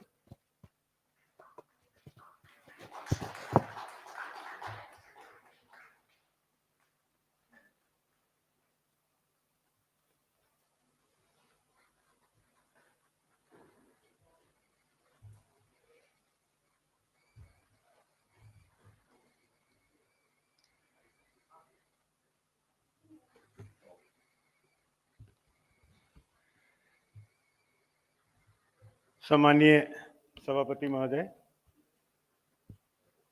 सभी श्रोतागण, आज मैं हिंदी में बोलूंगा क्योंकि शायद ज्यादा से ज्यादा लोग हिंदी समझें। हालांकि मैंने स्लाइड तो इंग्लिश में बनाया है। विषय जो है, जो सभापति महोदय ने सबके सामने रखा, 2-3 विषय रखा, मैं वहीं से शुरू करता हूं ताकि मैं जल्दी से समाप्त कर पाऊं। इन्होंने पहला विषय रखा कि गरीब और अमीर के बीच में जो खाई बनती जा रही है, इसके लिए कुछ फाइनेंशियल इंक्लूजन इंस्टीट्यूशन, कुछ ऐसा कोई मैकेनिज्म है क्या। दूसरा जो सवाल इन्होंने रखा कि पर्यावरण, एनवायरनमेंट से, सस्टेनेबिलिटी से रिलेटेड, उस पर कुछ फाइनेंशियल इंस्टीट्यूशंस का कुछ कहना है क्या। तीसरा सवाल इन्होंने रखा कि जो हमारे छोटे मछुआरे हैं वो कैसे आगे बढ़ेंगे। ये 3 मुख्य प्रश्न थे। वहीं से मैं स्टार्ट करता हूं। जैसे ये टाइटल भी इसका ऐसा ही है, facilitating institutional finance for blue transformation. Blue transformation पे भी मैं आता हूं कि ब्लू ट्रांसफॉर्मेशन को क्यों लाना पड़ा, ये एक नया कंसेप्चुअलाइज क्यों करना पड़ा। कारण ये है कि फिशरीज एक बहुत बड़ा ओशन में है, कॉमन रिसोर्स में है। इसमें कंजर्वेशन एक बहुत बड़ा इश्यू है, पोल्यूशन एक बहुत बड़ा इश्यू है। सारा पानी में ही बहता हुआ सारा पोल्यूशन लास्ट में समुद्र में जाता है। तो अंत में समुद्र में जाए या गैस फॉर्म में एटमॉस्फेयर में जाए, ये 2 जगह पोल्यूशन हो रहा है, पूरा क्लाइमेट चेंज हो रहा है। ये सबके लिए बहुत बड़ा प्रश्न है। तो जहां फ्लूइड है वहां बहाव है, जहां बहाव है वहां पोल्यूशन एकत्रित हो रहा है। तो ब्लू ट्रांसफॉर्मेशन को इसलिए लाना पड़ा क्योंकि इसमें तीनों चीज को साथ देखना जरूरी था। Aquaculture, individual production, aquaculture in marine, individual production. Common जो है, जो मछुआरे जो देख रहे हैं कि टोटल स्टॉक खत्म हो रहा है,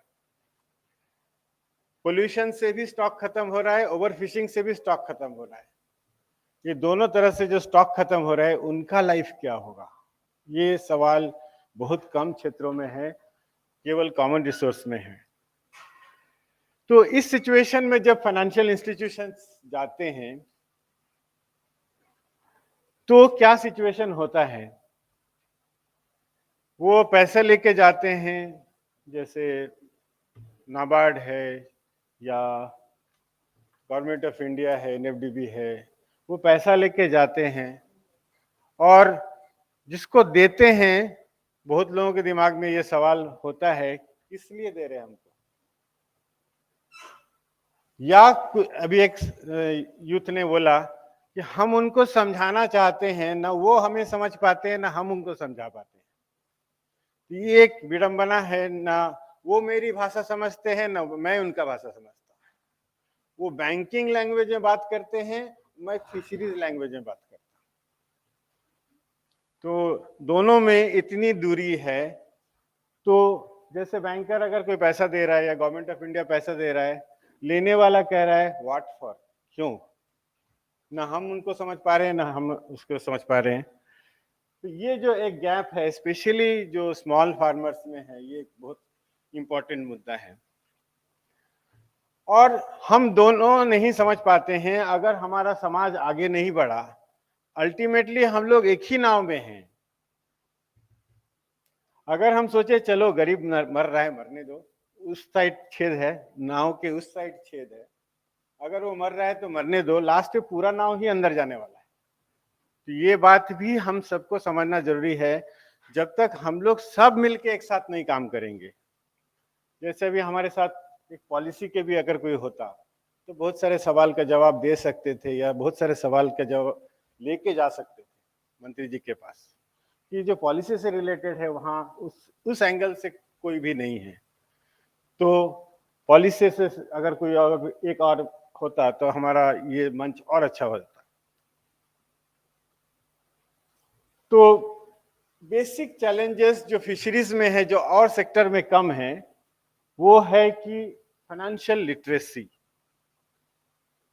जो शुरू में बच्चे ने बोला कि सर ना हम उनको समझ पाते हैं ना हमको वो समझा पाते हैं, तो एक उनकी जो भाषा है हमको नहीं समझ में आता है, फटाफट कुछ बोल के चले जाते हैं, लिक्विडिटी ये सब कुछ फटफट फटफट बोलते जाते हैं, हमको वो समझ में नहीं आता है। हम उनको बोलते हैं कि ऐसा नहीं मिल रहा है, ये नहीं मिल रहा है, वो नहीं, मछली नहीं मिल रही है, वो हमारी भाषा नहीं समझते।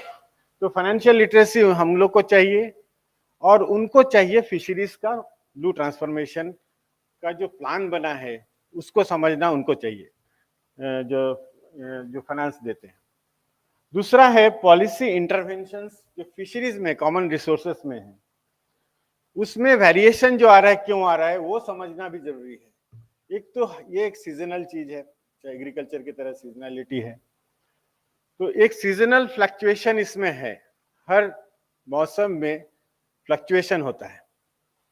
तो ये फ्लक्चुएशन को एड्रेस करने के लिए टेक्नोलॉजी अवेलेबल है। अभी सुबह के सत्र में था जो कैसे प्रोसेसिंग होगा, प्रोडक्ट डेवलपमेंट कैसे होगा, पैकेजिंग कैसे होगा, टेक्नोलॉजी अवेलेबल है, लेकिन वो धरातल तक क्यों नहीं पहुंच रहा है उस पर चिंता करना है। पॉलिसी के बारे में धरातल तक क्यों नहीं पहुंच रहा है उस पर चिंता करना है। पॉलिसी बनाने वाले 2 हैं और गांव हमारे पास 6 लाख है, ये समझना जरूरी है। तो ये 6 लाख गांव तक पहुंचने के लिए एक सिस्टम क्यों नहीं बन पा रहा है? अगर ये सिस्टम है तो सेंट्रल गवर्नमेंट का अलग सरकार है, स्टेट गवर्नमेंट का अलग सरकार है, तालमेल क्यों नहीं है ये समझना जरूरी है। अगर नहीं है तो फिर कैसे करें वो समझना जरूरी है। तो seasonality, then high interest rate, जहां भी हम लोग के पास कोई बैंक आता है उसको लास्टली उसको प्रॉफिट चाहिए होता है, डेफिनेटली थोड़ा इंटरेस्ट रेट हाई होता है तो गरीब के लिए थोड़ा दिक्कत होता है। Third is alternative lending models. अगर कोई लेंडिंग मॉडल है, जैसे अभी चर्चा हुआ एफपीओ, एसएचजी, कोऑपरेटिव, तो ये लेंडिंग मॉडल्स कितने फास्ट इसका एक्सपेंशन हो रहा है वो समझना जरूरी है। देन लिमिटेड एक्सेस, जो अधिकतर लोगों के पास बैंक जाने का टाइम नहीं है या बैंक के बारे में पता नहीं है, तो ये उसका ऑल्टरनेट क्या है, डायरेक्ट बेनिफिट ट्रांसफर, ये समझना जरूरी है, इसको कैसे फास्ट हम लोग मूव करा पाए। एग्जिस्टिंग फ्रेमवर्क में हमारा जो बैंकिंग सिस्टम है, इंस्टीट्यूशनल फाइनेंस का एग्जिस्टिंग फ्रेमवर्क में क्या हम बताते हैं, बिजनेस एंड गवर्नेंस, 2 चीज पे हम लोग को फंडिंग करना है। बिजनेस, हम लोग ज्यादातर बिजनेस समझते हैं कि ये इंडिविजुअल बिजनेस, चाहे कॉर्पोरेट हो, कॉर्पोरेट इज ऑल्सो इंडिविजुअल। आप किसी कॉर्पोरेट के अगेंस्ट में केस कीजिए, उसको एज ए इंडिविजुअल आइडेंटिटी उसका होता है, तो उसको इंडिविजुअल बिजनेस और एक कलेक्टिव बिजनेस या एक कॉमन रिसोर्स का बिजनेस, दोनों में थोड़ा अंतर होता है, वो समझना जरूरी है। कॉमन रिसोर्स में गवर्नेंस ज्यादा इंपॉर्टेंट होता है, वो समझना जरूरी है। द कॉमन इंस्टीट्यूशन फाइनेंस इसलिए जो इंडिविजुअल बेसिस पे ज्यादा है, micro lending, peer to peer lending, crowd funding, ये इंडिविजुअल बिजनेस को सपोर्ट करने के लिए ये सब ज्यादा डेवलप किए हैं। कॉमन रिसोर्स के लिए अभी तक बहुत अच्छा इंस्टीट्यूशनल मैकेनिज्म फाइनेंस में डेवलप नहीं हुआ है। इसलिए मैं बताना चाहता हूँ कि ये जानना क्यों जरूरी है। अब हमको इंस्टीट्यूशनल फाइनेंस कॉमन रिसोर्स के लिए कैसे लेके जाना है, what is the expected investment framework, उस पे हम लोग को ध्यान देना है कि कॉमन रिसोर्स में हमारा जो प्रसार सिस्टम है, जो एक्सटेंशन सिस्टम है, जो एजुकेशन सिस्टम है, उसका रीच ज्यादा से ज्यादा लोगों तक हो। चाहे वो आप एक्वा चेंबर ऑफ कॉमर्स के माध्यम से करें या तो प्रसार सिस्टम का एक प्राइवेट एक्सटेंशन माध्यम से करें, वो एक एक्सटेंशन सिस्टम एक हो जो कि 6 लाख गांवों को कवर करे, ताकि ऐसा कोई सवाल कोई खड़ा ना करे कि हमको पता ही नहीं है। सब चीज एग्जिस्ट कर रहा है लेकिन किसी को कुछ पता नहीं है कि ऐसा भी कुछ एग्जिस्ट कर रहा है। आज 10 आदमी आए हैं तो उनको ये पता चला है कि ये एग्जिस्ट करता है, ये एग्जिस्ट करता है। तो ये सिचुएशन नहीं खड़ा होना चाहिए। लगभग सबको मोटा मोटी पता होना चाहिए कि ये एग्जिस्ट करता है। जिसको जरूरत है वो ज्यादा अंदर जाके और चीज को पता कर सकता है। किसी को कोई ऐसा इंसान मिलेगा आपको जिसको पता ना हो कि रेलवे स्टेशन कहाँ कैसे जाना है? उसके बारे में सबको पता है, लेकिन जब गवर्नमेंट सर्विसेज है या प्राइवेट कंपनी के सर्विसेज हैं, उसके बारे में, एग्जिस्टेंस के बारे में भी बहुत कम लोगों को पता है। तो इसलिए क्यों है, क्योंकि एक्सटेंशन एजुकेशन को और स्ट्रेंथन करना जरूरी है। प्राइवेट और इसमें कॉमन रिसोर्स में क्या है, अगर एक्सटेंशन एजुकेशन को स्ट्रेंथन होना है तो 3 पॉइंट पे होना है। पहला पॉइंट, तीनों पॉइंट जो इन्होंने उठाया था वो 3 पॉइंट यही हैं: एनवायरनमेंट, इक्विटी एंड एंटरप्रेन्योरशिप।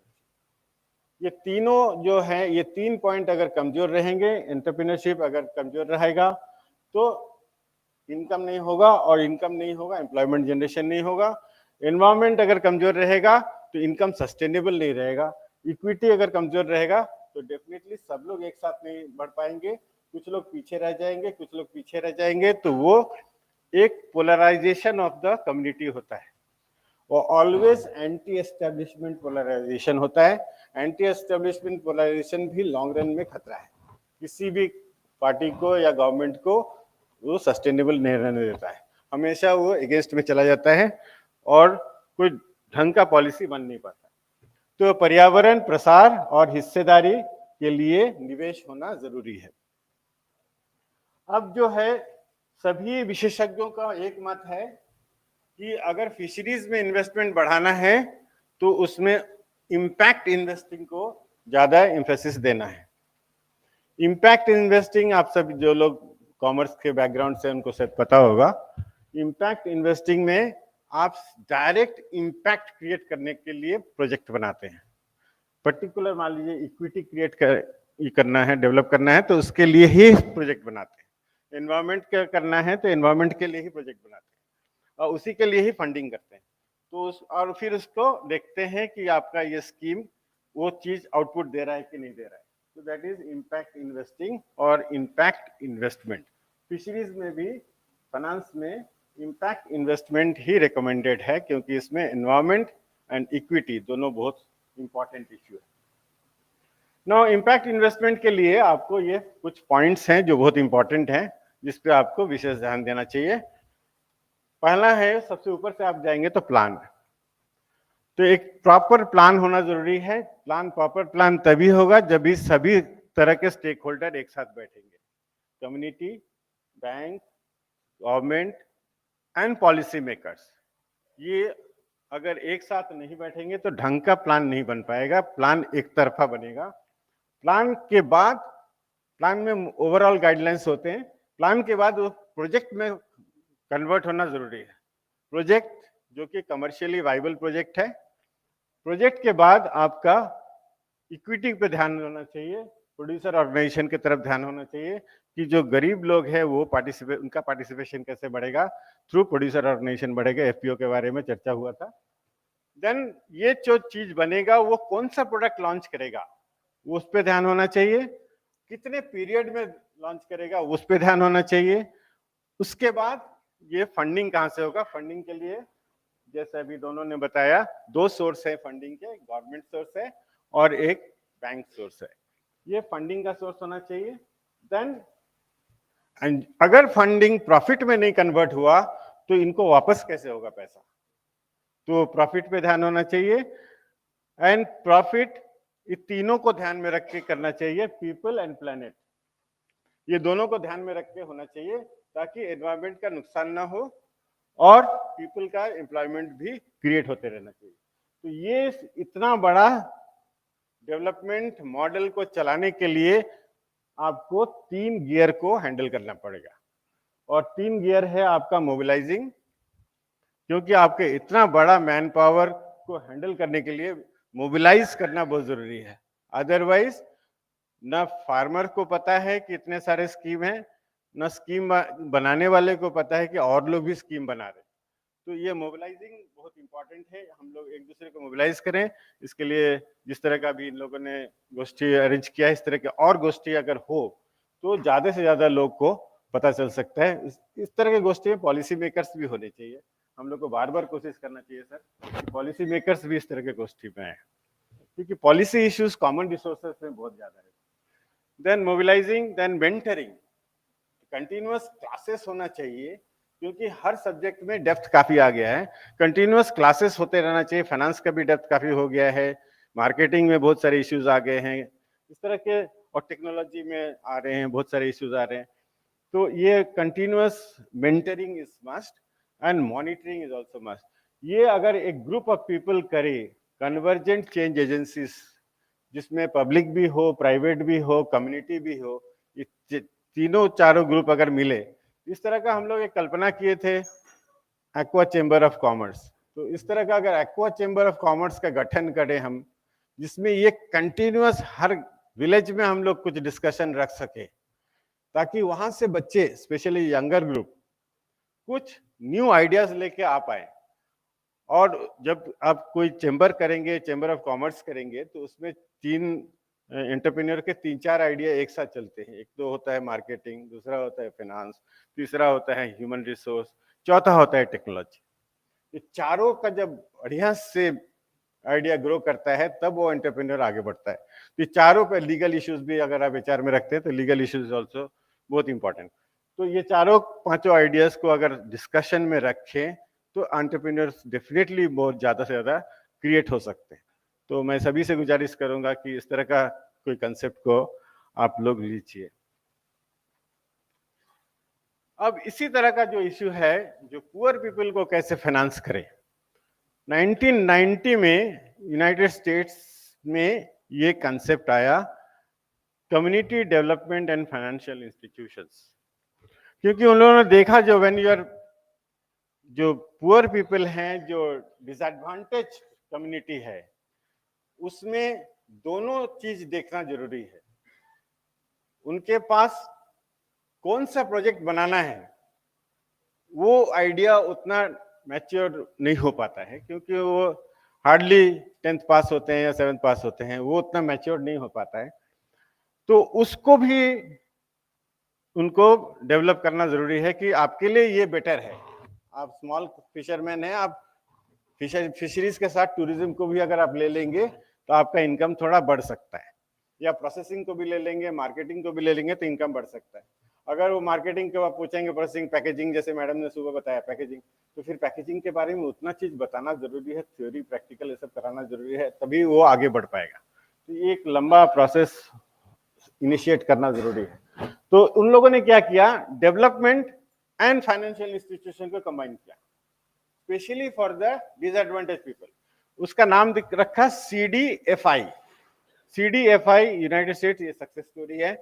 इसमें 1990s में इन्होंने स्टार्ट किया, जहां नॉन प्रॉफिट ऑर्गेनाइजेशन है। ये हर गांव में एक छोटा छोटा ग्रुप खोल सकते हैं हम लोग, जहां CDFI टाइप का, और चाहे उसका नाम रख सकते हैं चेंबर ऑफ कॉमर्स भी नाम रख सकते हैं। और इसको सपोर्ट डेवलपमेंट उसमें एक्टिविटीज कर सकते हैं। जब डेवलपमेंट एक्टिविटीज में उस बच्चा या कोई भी आदमी कॉन्फिडेंट होगा, तब उसको फाइनेंशियल सपोर्ट दे सकते हैं, चाहे वो PMSSY के थ्रू फाइनेंशियल सपोर्ट हो या बैंक के थ्रू फाइनेंशियल सपोर्ट। सीधे आप किसी को पैसा दे देंगे 10 रुपया 20 रुपया, और वो आगे बढ़ जाएगा। किसी बच्चे को, छोटा सा बच्चा है 3 साल का, उसको आप एक स्लेट दे देंगे, पेंसिल दे देंगे, और वो विद्वान बन जाएगा। ये एक बहुत ही बचपना, मैंने पिक्यूलियर टाइप का कल्पना है कि आप बच्चे को दे दीजिए 100 रुपया डेली, वो बहुत बड़ा स्कॉलर बन के निकलेगा। ये एक बहुत बचकाना टाइप का कंसेप्ट है कि हम फाइनेंस दे देंगे, वो आगे बढ़ जाएगा। इट इज देन उसमें एक बोर्ड ऑफ डायरेक्टर्स होते हैं, जो हर इश्यूज को बारीक से देखते हैं। देन मैनेजमेंट टीम होता है, उस इश्यूज का फॉलोअप करते हैं। ये हर गांव में उन लोग कोशिश कर रहे हैं खोलने का। देन फंडिंग सोर्सेस आइडेंटिफाई करते हैं कि केवल PMSSY से लेना है कि बैंक से भी लेना है, कि क्राउड फंडिंग से लेना है। मल्टीपल सोर्सेस को आइडेंटिफाई करते हैं, the funding sources. Then community partnership भी आइडेंटिफाई करते हैं, कम्युनिटी में भी कोई पार्टनरशिप हो सकता है क्या। Then primary mission of CDFI is to promote community development. Ultimate aim is development, not finance. Ultimate aim is development, target market, provide financial products. Financial products is the input for development. Then that CDFI is also monitored by Treasury Department of United States. तो उसकी भी monitoring होती है by the treasury departments. तो इस तरह का एक स्ट्रक्चर हम लोग सोच सकते हैं। ये स्ट्रक्चर ऑलरेडी, मैं इसलिए चेंबर ऑफ कॉमर्स कर रहा हूँ कि ऑलरेडी एक यूथ लगा हुआ है। तो ऐसा नहीं है किसी एक इंस्टीट्यूशन को खोला, उसको दो काम में नहीं यूज कर सकते हैं। ये भी एक बिजनेस एक्टिविटी, प्रमोशन एक्टिविटी है, तो उस तरह से भी हम लोग कर सकते हैं। Then assessment of credit worthiness, already it has been discussed, I will not discuss much. So payment timeliness history 35% उन लोगों ने रखा है, credit utilization 30% रखा है। तो कोई भी आदमी अगर अर्जी देता है कि हमको इतना पैसा चाहिए, तो कितना विश्वसनीय है उसको हम लोग देखने की कोशिश करते हैं। तो ऑलरेडी सर ने डिस्कस किया है, तो I will not discuss much. Now we'll straight away come to blue transformation. The reason is ocean is vast and it requires different mechanism to govern. तो सबसे पहला तो इसमें सस्टेनेबिलिटी है, टेक्नोलॉजी है, वैल्यू चेन है। तो इसमें ब्लू ट्रांसफॉर्मेशन में इन्होंने सस्टेनेबिलिटी इश्यू रखा है, then production and income issue रखा है, and third is value chain रखा है, मार्केटिंग इश्यू को रखा है। ये 3-4 इश्यू को रखा है पहली बार। पहले केवल सस्टेनेबिलिटी पे लोग गवर्नेंस को रखते थे, अभी तीनों चीज को इन लोगों ने साथ लेके रखा है। तो दिस इज इम्पोर्टेंट। तो इन्होंने ब्लू ट्रांसफॉर्मेशन में 3 इश्यूज को अलग अलग किया है, एक्वाकल्चर को अलग किया है, aquaculture including mariculture, marine aquaculture.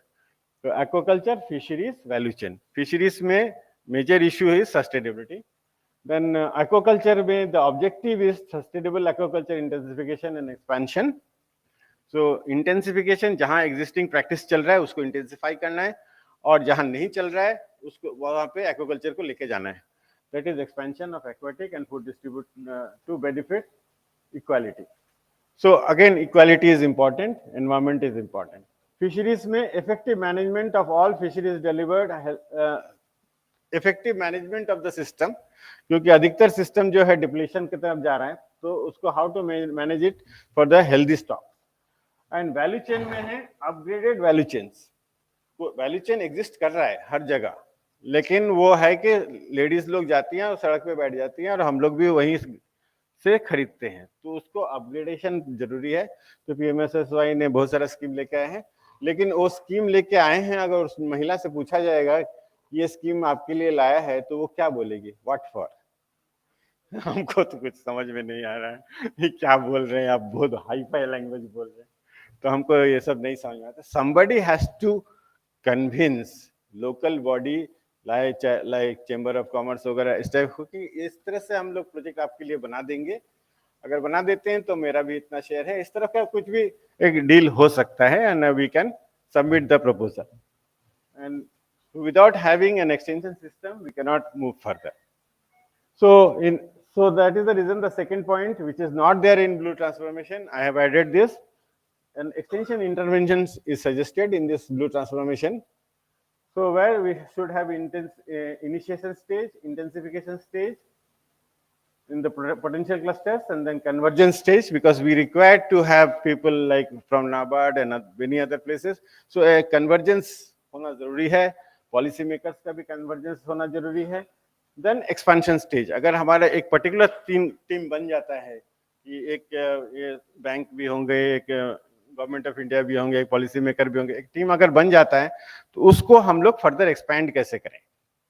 तो this is, and ultimately our goal should be those sustainable development goals, क्योंकि वही पे सारे विद्वान जो हैं पूरे विश्व के, उन लोगों ने 17 गोल आइडेंटिफाई किए हैं। उसी गोल में से हम लोग को सिलेक्ट करके गोल्स आइडेंटिफाई करना चाहिए कि हम our target is to achieve this. Now coming to blue transformation, the first is aquaculture, that is institutional finance for E4. First E I have said extension, second E I have said entrepreneurship, third E I have said equity, and fourth E I have said environment. So I have divided the aquaculture में जो 5-6 point उन्होंने blue transformation में दिए हैं, उसको मैंने 4 में divide किया है। So under extension, effective global and regional cooperation, ये बहुत जरूरी है, क्योंकि एक्वाकल्चर भी जो मोस्टली प्रैक्टिस हो रहा है वो बहुत जगह पे ओशन में हो रहा है। तो अल्टीमेटली अगर पाकिस्तान के साथ हमारा बढ़िया से कोऑर्डिनेशन नहीं है, अगर हमारा बांग्लादेश के साथ बढ़िया कोऑर्डिनेशन नहीं है, या यूरोप के साथ अच्छा से कोऑर्डिनेशन नहीं है, it will not work in a large scale. तो effective global and regional cooperation बहुत जरूरी है। Then regular monitoring and reporting system जरूरी है, उसमें मोबिलाइजिंग एंड मेंटरिंग मैंने ऐड कर दिया है। देन एंटरप्रेन्योरशिप में innovative technology and management support for expansion and sustainable resilience, ये एंटरप्रेन्योरशिप में बहुत जरूरी है। हमेशा innovative technology, lot of innovative technologies are available in the different laboratories, तो वहां से भी स्टार्ट कर सकते हैं। इक्विटी में एक्सेस होना बहुत जरूरी है टू रिसोर्स। एनवायरमेंट में एनवायरमेंटल इम्पैक्ट स्टडी होना बहुत जरूरी है। Now come to the next is fisheries. Fisheries में policy is very important because it is practiced in common resource. Governance is very important. Governance को आप समझिए, governance मतलब केवल policy नहीं होता है, governance मतलब एक institutional framework भी होता है। जैसे एक अगर हम लोग मिलजुल के काम करें, एक टीम, एक institution बन सकता है। भले this is 3 people are from 3 different organizations, but for a particular issue we can come together. So this will also take care of an institution formation. Now come to environment. Environment में effective fisheries management system for ecology. All this environment में एक word उन लोगों ने डाला है blue transformation में, that is trade-off. This is a very sensitive word because अगर आप fisherman को मना करते हैं कि ये काम मत कीजिए, पर्टिकुलर सीजन में मत जाइए, then what he will do, उस समय वो क्या करेगा? तो उस समय आपको अल्टरनेट सिस्टम एक डेवलप करना है। फिशरीज में भी बहुत सारे अल्टरनेट सिस्टम है, एक्वाकल्चर है, टूरिज्म एटसेट्रा, इस पे हम लोग को वर्क करना पड़ेगा। सारे में स्कीम अवेलेबल है पीएमएसएसवाई में, तो इसमें हम लोग को वर्क करना जरूरी है। उसके लिए भी एक बढ़िया एक्सटेंशन सिस्टम होना जरूरी है। Now coming to last is value chain. Also I have seen from 4 angles, that is extension. Extension में fisheries aquaculture product access international market, ये बहुत जरूरी है क्योंकि मरीन प्रोडक्ट, सी फूड जो है that is most exported product of the world, तो उसको उसका कनेक्टिविटी पूरे वर्ल्ड में है। तो जब तक ग्लोबल वैल्यू चेन पे हमारा नजर नहीं रहेगा तो हम इसको मैनेज करना मुश्किल है। कल को वहां पे किसी ने बंद कर दिया, चाइना ने बंद कर दिया, तो हमारा मूवमेंट दिक्कत हो जाएगा। तो ग्लोबल वैल्यू चेन पे हमारा नजर हमेशा रहना चाहिए। वो एम्पीडा से कर ही रहा होगा, लेकिन हम लोग भी उससे कनेक्टेड होना चाहिए। Then entrepreneurship is very important value chain में, and then equity definitely the weaker section should be incorporated in the value chain. small and marginal farmer, small scale fishermen and fisherwomen, they should be incorporated in the value chain. Then environment में wastage पे बहुत ध्यान दिया है, loss and wastage, so that is in the marketing value chain it is very important. Lastly, what I want to say is कि only lending money is not sufficient. As a banker we think कि पैसा दे दो काम बन जाएगा, that is not sufficient. ना हम उनको समझ पा रहे हैं, ना वो हमें समझ पा रहे हैं। जब तक हम लोग एक दूसरे पे डिस्कस नहीं करेंगे, एक दूसरे को समझेंगे नहीं, तब तक हम लोग दोनों काम नहीं कर पाएंगे। इसलिए हमारे भी ग्रंथों में है दुर्गा, लक्ष्मी, सरस्वती एक रूप में दिया गया है कि जब तक लक्ष्मी और सरस्वती एक साथ नहीं होती है तब तक शक्ति का प्रकाश नहीं होता। दुर्गा तभी वहां होती है जहां लक्ष्मी और सरस्वती एक साथ होती है। Thank you very much indeed. I think with this we have actually exceeded the session by half an hour, so we would curtail questions now and get on to the next one, so that we close the day on time as well. Let me thank Dr. S. N. Oja, Deepaji, and Mr. Dash for the session and for keeping people actively engaged despite post-lunch session. Thank you very much indeed, audience too. Thanks.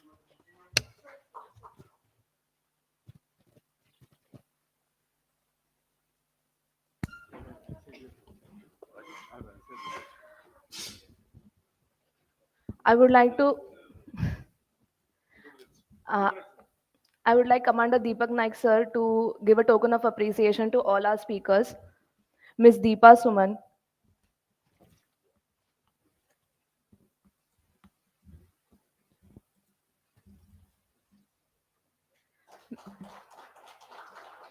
Mr. Prakash Das,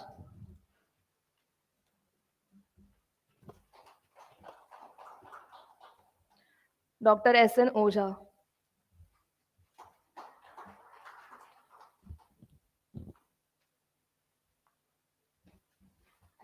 Thank you.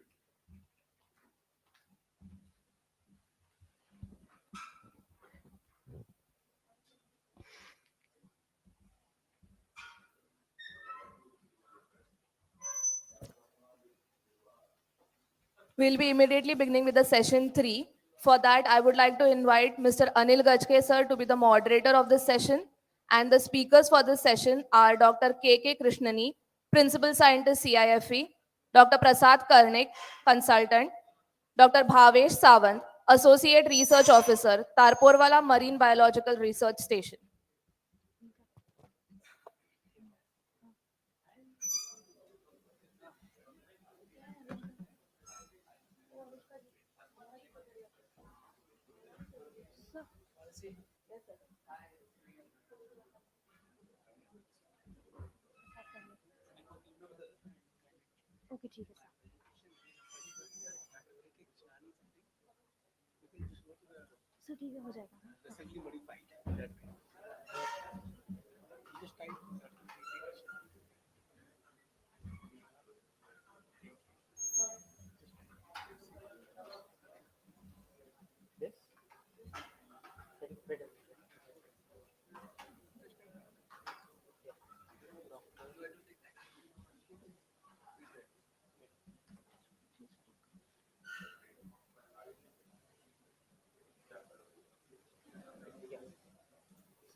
I'll just start with the.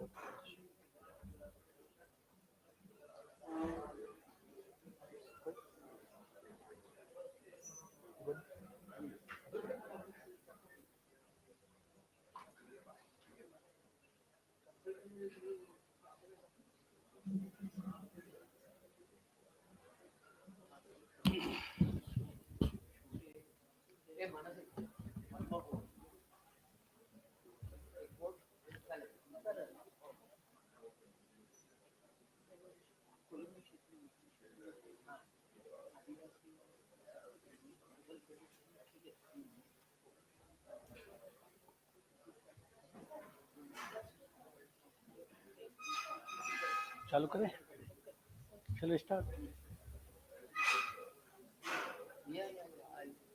हो गया आपका okay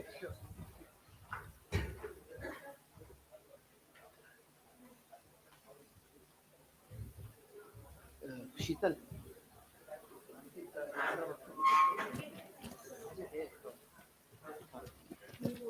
बोलतो काय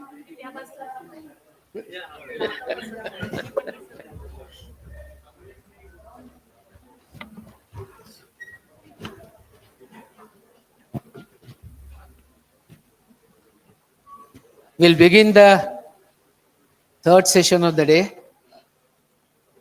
I think everyone is awake now. Little nap must have been completed. So this session particularly is connected with more of aquaculture.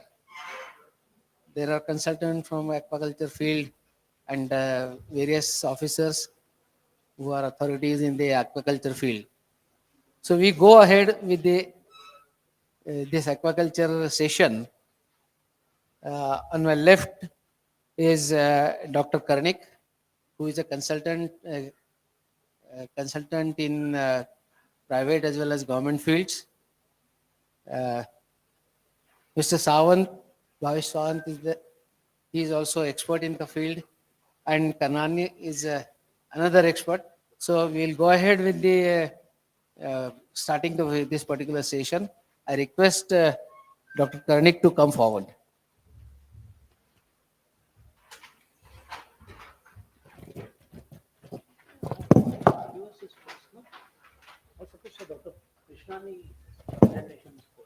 Acha, you have filed up. Okay, okay. Sorry, sir.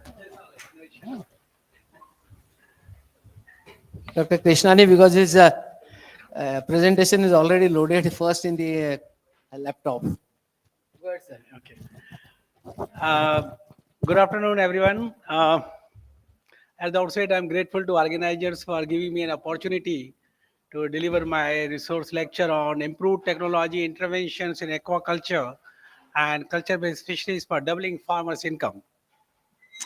This topic I have selected because whatever research we do, that should reach to stakeholders, farmers, beneficiaries, research incubators.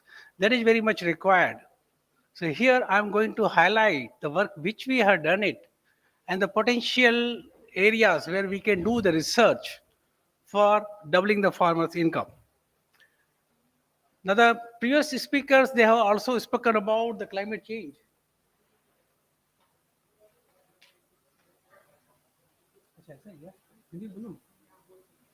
ठीक है mix कर दो मेरे को ठीक है मुझे बोला गया है कि मैं थोड़ा हिंदी में भी बोलूँ मिक्स करके ताकि यहाँ पे जो श्रोता हैं हाँ मिक्स करता हूँ मैं तो ताकि जितने श्रोता है क्योंकि मेरा मेन मकसद यही है कि जो हम बताने जा रहे हैं वो पहुंचना चाहिए चाहे भाषा का ऐसा कोई बैरियर नहीं होता है चाहे हम हिंदी में बोले इंग्लिश में बोले या दूसरी लैंग्वेज में बोले so thank you very much ठीक है नहीं नहीं मैं चाहता हूँ कि मेरा बस मैसेज कन्वे मैं चाहता हूँ मेरा मैसेज कन्वे हो जाए और जैसे मैंने बताया लैंग्वेज कोई बैरियर नहीं है किसी भी लैंग्वेज में हम बात कर सकते हैं जैसा कि प्रीवियस स्पीकर्स ने भी बताया क्लाइमेट चेंज के बारे में और मैं आपको बताने जा रहा हूँ कि ये क्लाइमेट चेंज जो है ना आने वाले समय में बहुत और ज़्यादा प्रॉब्लम क्रिएट करने वाला है आप देख लीजिए जिस तरीके से the way carbon dioxide levels are increasing Now, if you can see the carbon dioxide, the levels, nowadays it's mainly because of anthropogenic activities. तो ये जो ग्रीन हाउस गैसेस हैं अगर हम कार्बन डाइऑक्साइड की बात करें या मिथेन है या नाइट्रिक ऑक्साइड है या नाइट्रस ऑक्साइड है नाइट्रस ऑक्साइड भी एक पोटेंट ग्रीन हाउस गैस है आप जानते हैं nitrous oxide is 310 times more potent then carbon dioxide आपने एक मूवी देखी होगी हाउसफुल मूवी उस मूवी में आखिरी के जो सिनेमा उसमें दिखाया जाता है नाइट्रस ऑक्साइड गैस पास की जाती है और सब लोग हंसने लगते हैं तो ये एक लॉफिंग गैस है राइट तो ये एक बहुत ही ज्यादा पोटेंट ग्रीन हाउस गैस है तो क्लाइमेट चेंज जो है आने वाले समय में it is going to have adverse impact on agriculture when I say agriculture it's not only field crop but also it's a horticulture it's a livestock, poultry, fisheries, and aquaculture. Okay, so these are going to be affected by the climate change. So here, mainly the fish meal supply पे अगर आप देखेंगे तो बहुत ज़्यादा इसका effect होने वाला है सलाइन वाटर इंट्रूजन आज अगर आप देखेंगे जहाँ पे कोस्टल मैं थोड़ा सा ज़्यादा टाइम लूंगा हो सकता है 25 मिनट्स लूँ मैं क्योंकि कुछ स्लाइड्स ऐसी है जो बहुत इंपॉर्टेंट है तो अगर आप देखेंगे अगर आप हरियाणा पंजाब में जाएंगे आज तो वहाँ पे तो कोई कोस्टल एरिया है नहीं मैं छत्तीसगढ़ से हूँ छत्तीसगढ़ मध्य प्रदेश में जाएंगे तो वहाँ पे भी कोई कोस्टल एरिया नहीं है लेकिन वहाँ पे भी आपको साल्ट अफेक्टेड एरिया मिल जाएंगे तो जिस तरीके से साल्ट जो है इंट्रूजन बढ़ते जा रहा है तो आने वाले समय में और ज़्यादा प्रॉब्लम क्रिएट करने जा रहा है तो ये सारी समस्याएं हैं जो हमें देखना है उसको एड्रेस करना है बहुत ज़रूरी है तो जब हम बात करते हैं क्लाइमेट चेंज की climate change induced biotic and biotic stresses हमने एक पेपर पब्लिश किया है इसमें आप देख सकते हैं पूरा एक्वाकल्चर एंड फिशरी से रिलेटेड है where we have highlighted climate induce biotic and biotic stresses management and also like assessment and all those information we have given in this review paper in a high impact journal so you can see all the information in that publication so when I say abiotic stresses are many types like you can see atmospheric like temperature adaphic like salinity acidity alkalinity sodicity nutrient deficiency low organic carbon chemical pollutant poor water quality recalcitrant sparingly soluble persistent organic pollutants अगर हम आज बात करें जो हम toothpaste use करते हैं toothpaste में आपका एक केमिकल होता है ट्राइक्लोसन राइट ट्राइक्लोसन जो एक केमिकल है आजकल उसको कहा जाता है कंटामिनेंट्स ऑफ इमर्जिंग कंसर्न आने वाले समय में हम जो इस तरीके के केमिकल हम जो यूज करते हैं जैसे क्रीम हो गया उसमें भी बहुत सारे केमिकल्स रहते हैं सिंपली हम वॉश कर देते हैं और सीधा जो मतलब रन ऑफ हो जाता है तो आने वाले समय में ये सारे केमिकल पॉल्यूटेंट्स की बहुत बड़ी समस्याएं आने वाली हैं जो एक प्रकार की अबायोटिक स्ट्रेसेस है कमिंग टू बायोटिक स्ट्रेस में हम पेस्ट जो वर्ड यूज करते हैं that includes everything, aquatic weed, terrestrial weed,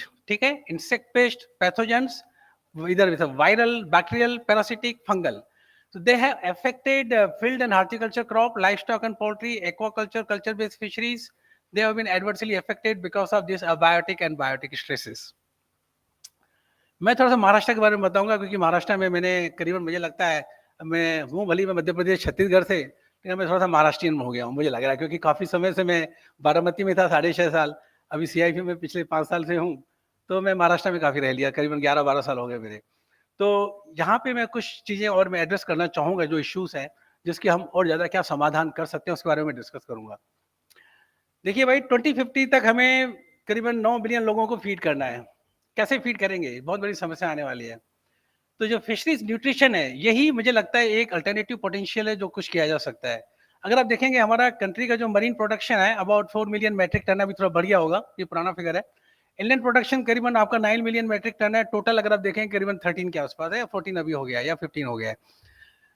India coastal line आपको पता है ये 8000 के आसपास है। महाराष्ट्र का अगर आप देखेंगे तो 720 किलोमीटर है कोस्ट लाइन, और 0.12 लाख हेक्टेयर एरिया है ब्रैकिश वाटर। महाराष्ट्र में अपने इंडिया का जो है रिवर्स है, यहाँ पे मरीन फिशरीज ज्यादा है, 82% है, और इनलैंड फिशरीज है ओनली 18%। ठीक है, तो अगर एक्वाकल्चर की बात करेंगे तो fresh water aquaculture, brackish water aquaculture, coastal aquaculture, inland line aquaculture, culture based fisheries, काफी मतलब पोटेंशियल है, बहुत कुछ किया जा सकता है इसमें। और महाराष्ट्र में स्पेशली अगर आप देखेंगे श्रिम्प, ऑयस्टर, मसल्स, क्रेब्स और लॉबस्टर, सी बास, ग्रुपर्स, ये सारा जो है स्पीशीज डाइवर्सिफिकेशन की अगर हम बात करें, आगे मैं स्लाइड में बताने जा रहा हूँ, बहुत पोटेंशियल है महाराष्ट्र में, बहुत कुछ किया जा सकता है। तो अगर हम देखेंगे यहाँ पे बहुत सारे वाटर बॉडीज हैं। अगर टोटल इंडिया का अगर आप देखेंगे कि rich fish diversity about 3000 fish species हैं, जिसमें से करीबन 900 are from fresh water, more than 100 are from brackish water and 1500 species from marine environment. Maharashtra का अगर देखेंगे तो water harbour about 300 species of fresh water fishes, 96 species are culturable, 73 fish species are endemic to Maharashtra, जो indigenous है। Coming to UNESCO का अगर आप figure देखेंगे, थोड़ा सा डरावना है, जरूर डरावना है इसमें, क्योंकि द साल्ट अफेक्टेड एरिया जो है लगभग 900 मिलियन हेक्टेयर एरिया है ग्लोबली। तो अगर इंडिया की बात करेंगे तो हमारा करीबन 10, अभी तो ये 8.6 में दिखा रहा हूँ, अभी 10 के आसपास हो गया है। 10 मिलियन हेक्टेयर एरिया जो है अफेक्टेड है, साल्ट अफेक्टेड एरिया है हमारे कंट्री का। इसमें फिर अल्कली सोडिक सॉइल है, सलाइन सॉइल है, ये बहुत बड़ा इशू है हमारे यहाँ। तो they have affected field crop, horticulture, livestock, poultry and fisheries as well. Maharashtra की बात करेंगे तो about 6 lakh hectare area are affected with salt. और मोस्टली अगर आप जाएंगे यहाँ पे सांगली, कोल्हापुर, सतारा एरिया में आपको वहाँ मिलेंगे। मैंने विजिट किया था और मुझे वहाँ पे हमने कुछ प्रोजेक्ट भी चलाया था वहाँ पे, तो वो अफेक्टेड एरियाज हैं। तो अगर हम बात करें कि चूंकि मैं बारामती में था करीबन 6.5 साल के आसपास, मैंने 2 बार मैंने वहाँ पे देखा था हेल स्टॉर्म, बहुत बुरी तरीके से। एक प्रकार से मान के चलिए बारामती जो था एक प्रकार से आपका शिमला मनाली बन गया था, हर तरीके से आप। तो ये हेल स्टॉर्म जो है एक जो इशू है कभी कभी जो आता है हमारे यहाँ पे, तो ये बहुत बड़ी समस्या है, इसको लोगों ने बहुत कम एड्रेस किया है। इसके बारे में हमें थोड़ा बहुत सोचना है। केमिकल पॉल्यूशन की बात करें, जैसे हैवी मेटल्स हो गए, अगर आप मूला रिवर में जाएंगे पूना के पास तो डेफिनेटली आपको हैवी मेटल कंटामिनेशन मिल जाएगा। इसके अलावा अगर आप देखेंगे यवतमाल में जो फार्मर्स का पेस्टिसाइड्स की वजह से जो डेथ हुई थी, तो उसमें अगर आप देखेंगे करीबन जो 11 पेस्टिसाइड्स वर यूज्ड और 9 of which are highly hazardous pesticides, तो जिसकी वजह से ये सारी डेथ हुई थी। तो ये सारे प्रॉब्लम हैं, सारे इश्यूज हैं जो अबायोटिक स्ट्रेस में आते हैं। Coming to again this abiotic and biotic stress, I have already told you. यहाँ पे अगर हम देखेंगे तो fresh water aquaculture, brackish water, inland aquaculture and culture based fisheries.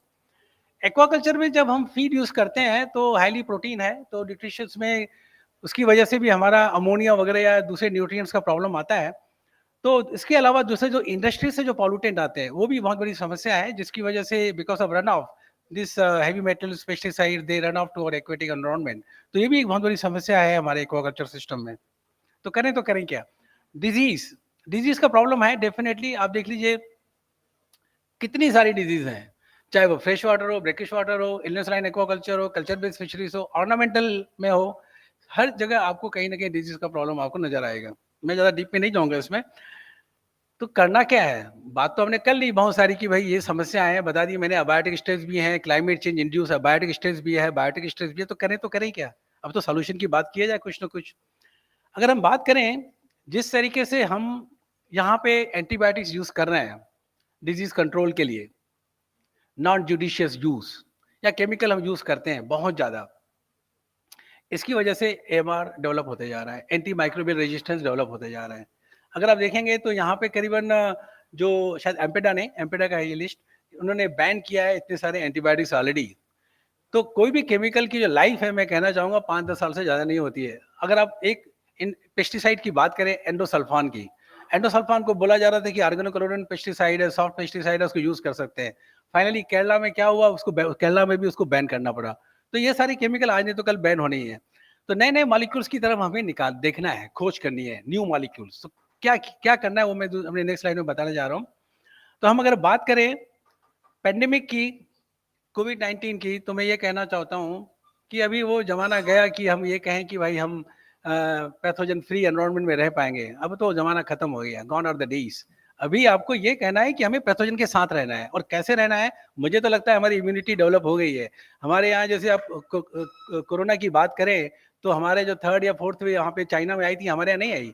तो हमारी इम्यूनिटी इतनी अच्छी हो सकता है डेवलप हो गई है, जिसकी वजह से आज हम लोग सेफ है। तो ये एक प्रकार की इम्यूनिटी की हमें बात करनी चाहिए। तो इम्यूनिटी की जब बात करें तो न्यूट्रिशन की बात आती है, ये बहुत जरूरी है। तो यहाँ पे मैं बात करूंगा वन हेल्थ कॉन्सेप्ट की। जब हम वन हेल्थ की बात करते हैं तो वन हेल्थ में 3 कंपोनेंट आते हैं आपके। सबसे पहले तो आता है ह्यूमन, हम लोग।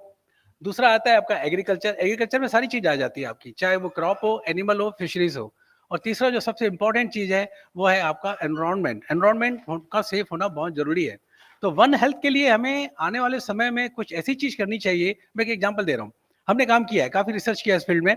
हमने क्या किया है कि क्या can we isolate some bioactive compounds from fish, from shrimp, from the green slime, from the bacteria associated with the finfish and shellfish? Can we isolate the bioactive compound? Can we study the microbiome? Can we study the metabolome? ये सारे microbes या आपके जो मेटाबोलोम है, जो bioactive compounds हैं, इन सब का स्टडी किया जा सकता है, जिससे कि आने वाले समय में ये फिश की जो बायोएक्टिव कंपाउंड्स हैं, ये क्या हम ह्यूमन के लिए यूज कर सकते हैं? क्या हम एनिमल में जो डिजीज आती हैं, डेयरी, गोट्री में, पोल्ट्री में, उन डिजीज में कंट्रोल में यूज कर सकते हैं? Yes, answer is yes. क्योंकि अगर हम बात करें आज के समय में, कुछ मॉलिक्यूल्स हमारे जो हैं बायोएक्टिव कंपाउंड्स, नए नए मॉलिक्यूल्स की खोज करना बहुत जरूरी है। समय आ गया है, क्योंकि ये जो नेचुरल बायोएक्टिव कंपाउंड्स हैं, ये आपको इन्हीं जगह से ही मिलेंगी। कुछ एनिमल वेस्ट है, वहां से बायोएक्टिव कंपाउंड्स निकाले जा सकते हैं, फिशरीज से निकाले जा सकते हैं। इस तरीके की चीजें हैं जो हमें एक वन हेल्थ की तरफ लेके जाती हैं। तो वन हेल्थ अप्रोच एक बहुत ही अच्छी अप्रोच है, जिसमें हम बायो प्रोस्पेक्टिंग पे हमने काफी काम किया है और हमें काफी इंटरेस्टिंग रिजल्ट मिले हैं उसमें, काफी अच्छे रिजल्ट मिले हैं। मैं जैसे एग्जांपल देना चाहता हूँ, मैंने आने वाले स्लाइड में बताऊंगा इसमें कि हमने वन हेल्थ में किस तरीके से काम किया है इसमें। अभी मैं बात कर रहा हूँ कि क्या क्या सोल्यूशन हो सकते हैं। एक तो आपका climate adaptive integrated agri aquaculture. वो दिन चले गए कि अगर आप कहेंगे कि भाई एक किसान को कि भाई आप धान लगा लो, गेहूं लगा लो, आपकी इनकम डबल कर देंगे, कुछ नहीं होने वाला है। आपको जब तक उसमें एनिमल लाइफ स्टॉक कंपोनेंट और फिशरीज कंपोनेंट इंटीग्रेट नहीं करेंगे, फार्मर्स की इनकम डबल होने का कोई चांस नहीं है। तो आपको डेफिनेटली यहाँ पे एक इंटीग्रेटेड फार्मिंग करनी ही है, फार्मर्स को यही कहना है। और ये मैं आपको दिखाने जा रहा हूँ जो हमने नंदुरबार में किया है। मैं एग्जाम्पल्स के साथ दिखाऊंगा जो हमने टेक्नोलॉजी डेमोन्स्ट्रेट की है वहाँ पे। यहाँ पे ये सारे पिक्चर आपके नंदुरबार के हैं जो हमने किए हैं। वहाँ पे हमने इंटीग्रेटेड फार्मिंग की। मुझे याद है जब मैं नियाजम बारामती में था, आज से करीबन 7-8 साल पहले, तो हम लोग नंदुरबार गए पहली बार। तो as a chairman tribal sub plan project में वहाँ पे गया, तो मैंने किसानों से बात की। तो किसानों को मैंने कहा कि आप क्यों नहीं एक्वाकल्चर कर रहे हैं, आपके पास फार्म पॉन्ड है, महाराष्ट्र गवर्नमेंट ने बना के दिया है, आपने ऐसे ही उसको आइडल रख दिया, कुछ कर नहीं रहे हैं। तो मेरे ऊपर हंसने लगे, बोले नहीं सर, पानी नहीं है, हम कैसे करें, हमारे पास धान लगाते हैं अपना, वही इंद्रानी वैरायटी लगाते थे, उसमें खुश थे, थोड़ा बहुत उसमें हार्टिकल्चर लगा लिया, बनाना वगैरह का या ऑनियन वगैरह लगा के अपना उसमें खुश थे वो लोग। तो मैंने कहा नहीं आप लगाइए। तो फिर दोबारा मेरे पर हंसने लगे। मैंने कहा नहीं आप लगा के लगाइए। तो मैंने जब उनको बताया कि आप जो फार्म पॉन्ड है, इसमें आप जो वाटर डालेंगे, आप जो उसमें फीड डालेंगे फिश के लिए, वो वाटर जो है फर्टिलाइज हो जा रहा है। तो फर्टिलाइज वाटर आप अपने क्रॉप के लिए यूज कर सकते हैं, चाहे आपका फील्ड क्रॉप हो या हार्टिकल्चर क्रॉप हो। ठीक है। तो हमने उनको उस प्रोजेक्ट के अंदर एक डेमोन्स्ट्रेशन पॉन्ड बना के दिखाया, और हमने वो पॉन्ड बनाया चिटवी विलेज में, चिटवी नवापुर में। उसकी देखा देखी में अगर आप आज जाएंगे, आज तो चिटवी जाइए, करंजी जाइए, वसत्र जाइए, किसी भी गांव में चले जाइए, हमने करीबन 50 गांव से ज्यादा काम किया नंदुरबार में। आपके करंजी गांव में जाके देखिए, आपको ब्लू रिवोल्यूशन नजर आएगा, हर जगह आपको फार्म पॉट नजर आएगा वहां पर, इतना बढ़िया कर रहे हैं। और उनको समस्या थी, मेन प्रॉब्लम उनका हो रहा था कि फीड कहाँ से लाएं, सीड कहाँ से लाएं। तो हमने क्या किया, बाजू में वहाँ पे जो उकाई डैम है, वहाँ पे गुजरात का फिशरीज डिपार्टमेंट है, वहां से हमने सीड्स खरीदे। सीड्स हमें बहुत सस्ते में मिल गए, 25 पैसे या 30 पैसे में एक सीड, इतना सस्ता मिला हम लोगों को। तो सारे सीड्स लेकर के हमने क्या किया, उसको नजदीक था, 20-25 किलोमीटर था, नवापुर में हम नंदुरबार भी गए। और हर प्रोग्राम में हम लोग वहाँ पे जो एमएलए हैं डॉक्टर विजय गावित, और उनकी उनकी बेटी हैं डॉक्टर हिना गावित, जो एमपी हैं वहाँ की, उनको हमेशा हम उनको बुलाते थे और उनके माध्यम से ही सारे कार्यक्रम हम करते थे। तो इतना सक्सेसफुल हुआ वो नंदुरबार में, करीबन 6-7 साल हमने किया। तो हमने वहाँ पे क्या किया, उनको दिखाया पहले कि ये पॉसिबल है, हर चीज पॉसिबल है। आपको सीट्स आपके बाजू में मिल रहा है, आपको पता ही नहीं है। हम बारामती में रह रहे हैं, हमको पता है। हमने जब एक बार लाके उनको दिखाया, हर जगह सीट हमने स्टॉक करके दिया उनको पौंड में, तब उनको लगा कि ये तो बहुत अच्छी चीज है। क्योंकि महाराष्ट्र गवर्नमेंट ने उनको पौंड बना के दे दिए थे, लेकिन उन्होंने उसको यूज नहीं कर रहे थे। हमने जब एक पौंड में हमने शीट लगाई, एचडीपी शीट लाइनिंग करके दिया, तो उसके बाद हमारी देखा देखी में उन्होंने अपने खुद से शीट खरीदा और खुद ही लगाया। और अगर आप जाके देखेंगे गाँव में, तो आपको वहाँ पे ब्लू रिवोल्यूशन नजर आएगा। तो ये इंटीग्रेशन किया हम लोगों ने। इस इंटीग्रेशन की वजह से उनको फायदा ये हुआ कि अब उन्होंने, देखिए कोई भी जो चीज करते हैं, कहीं ना कहीं थोड़ी बहुत समस्या तो आती है। अगर कोई टेक्नोलॉजी, अगर कोई कहता है कि मैंने 100% टेक्नोलॉजी डेवलप कर दी है, तो मतलब पक्का वो झूठ बोल रहा है। कोई टेक्नोलॉजी 100% परफेक्ट नहीं होती है, 80 to 90% टेक्नोलॉजी परफेक्ट होती है। आपको फर्दर रिफाइनमेंट करना है। अभी वहां पे वो ड्रिप इरिगेशन कर रहे थे, तो ड्रिप इरिगेशन में क्या प्रॉब्लम आ रहा था कि जो फार्म पॉन्ड है, वहां पे चूंकि आप फीड दे रहे हैं, तो वाटर टर्बिड हो जाता है, तो वो चोक हो सकता है, राइट। तो उनको हमने ड्रम फिल्टर लगा के दिया। तो इस तरीके की चीजें भी हमने की। तो आज वो ड्रिप इरिगेशन भी कर रहे हैं वहाँ पे, जो उनका जो फार्म पॉन्ड है, उसके माध्यम से हमने उनको सब करवाया है। ये सारे देखेंगे, हमने वहाँ पे जाके डेमोन्स्ट्रेशन दिया उन लोगों को। और एक ग्रैंड नैन वेराइटी है बनाना की, जो हमने पुणे से ली और डिजीज रेजिस्टेंट है, वो हमने उनको लाके दी। तो सारे जो है प्लांटिंग मटेरियल हमने उनको लाके दिए, शुरू में एक बार दिया। वहाँ का जो आपके महाराष्ट्र का महाबीज है, वहाँ भी सब सीड्स खरीदते थे, उनको जाके देते थे। एमपी के रावरी से हम अनियन के सीड्स खरीदते थे। डीओजार हमारा आईसीआर का इंस्टीट्यूट है पुणे में, वहाँ से जाके अनियन के सीड्स खरीदते थे। वो खरीद के हम उनको जाके देते थे। एक बार हमने उनको दिया। अब ट्रेनिंग की बात आई, उनको ट्रेनिंग के लिए तो हम उनको एक्सपोजर विजिट, फील्ड विजिट, वो सारे किसानों को हम लेके जाते थे, उनको ट्रेनिंग देते थे कि आपको क्या करना है। तो मैं ये कहना चाहता हूँ कि इस तरीके की बहुत सारी चीजें हमें आगे वाली स्लाइड में आप देखेंगे। दूसरा, एक आज का नया कॉन्सेप्ट आ रहा है एक्वापोनिक्स का, जिसमें आप इंटीग्रेशन कर रहे हैं एक्वाकल्चर का और बाकी दूसरे क्रॉप का, चाहे वो हार्टिकल्चर क्रॉप हो या वेजिटेबल हो या आपका फ्रूट क्रॉप हो। और इसके अलावा आप मेडिसिनल प्लांट भी इसमें कर सकते हैं। एक्वापोनिक बहुत अच्छा है, काफी सक्सेसफुल है ये। दूसरा है एक बायोफ्लॉक। बायोफ्लॉक, कई फार्मर्स क्या करते हैं, most of the farmers what they do biofloc by just seeing the YouTube में देखेंगे क्या टेक्नोलॉजी है, उसके हिसाब से भाई हाईली इंटेंसिव कल्चर है, बहुत ज्यादा स्टॉकिंग करना है, मुझे एरेशन कंटिन्यूस देना है, ये समझ के अपना करते हैं और लाखों में उनको नुकसान हो जाता है। कई लोगों का नुकसान हुआ है, क्योंकि ये this is a highly intensive culture which needs scientific intervention. Without scientific intervention, you cannot do anything. Here you have to apply chemistry, you have to apply microbiology, and you have to do a proper fisheries here. Then only you will be able to do the biofloc technology in a proper way. तो यहाँ पे जब हमने उनको बताना शुरू किया, भाई आप कहाँ गलती कर रहे हो धीरे धीरे करके, तो उनको पता लगा कि बायोफ्लॉक में हमने इस पर काफी और ज्यादा रिसर्च भी किया कि कहाँ पे किसानों को नुकसान हो रहा है। तो उनको जो गलतियां थी, उनको हमने उन लूप होल्स को हमने अभी धीरे से आगे हम उस पर काम कर रहे हैं कि कहाँ पे उसको रेक्टिफाई किया जा सकता है। इंटीग्रेटेड मल्टी ट्रॉफिक एक्वाकल्चर का है, बहुत सारी भी है, फ्रेश वाटर पर्ल कल्चर का भी है, बहुत स्कोप है, ऑर्नामेंटल का भी है, काफी कुछ किया जा सकता है। पिछले जैसे स्पीकर ने बताया, स्पीशीज डाइवर्सिफिकेशन का यस बहुत इंपॉर्टेंट है, चाहे वो एयर ब्रीथिंग फिशेस हो, चाहे वो आपकी फ्रेश वाटर हो, ब्रेकिश वाटर हो। मैं ये कहना चाहता हूँ कि why can't we culture brackish water fishes, coastal water fishes in inland saline area? Yes, we can do that. Like in Haryana, Punjab, we can do culture of Venamai, shrimp farming. We can do like mullet. We can do chanos, right? So all these fishes, we can do even lettuce also, sivas. So all these fishes we can culture very well in the inland saline aquaculture. This kind of species diversification is very much required.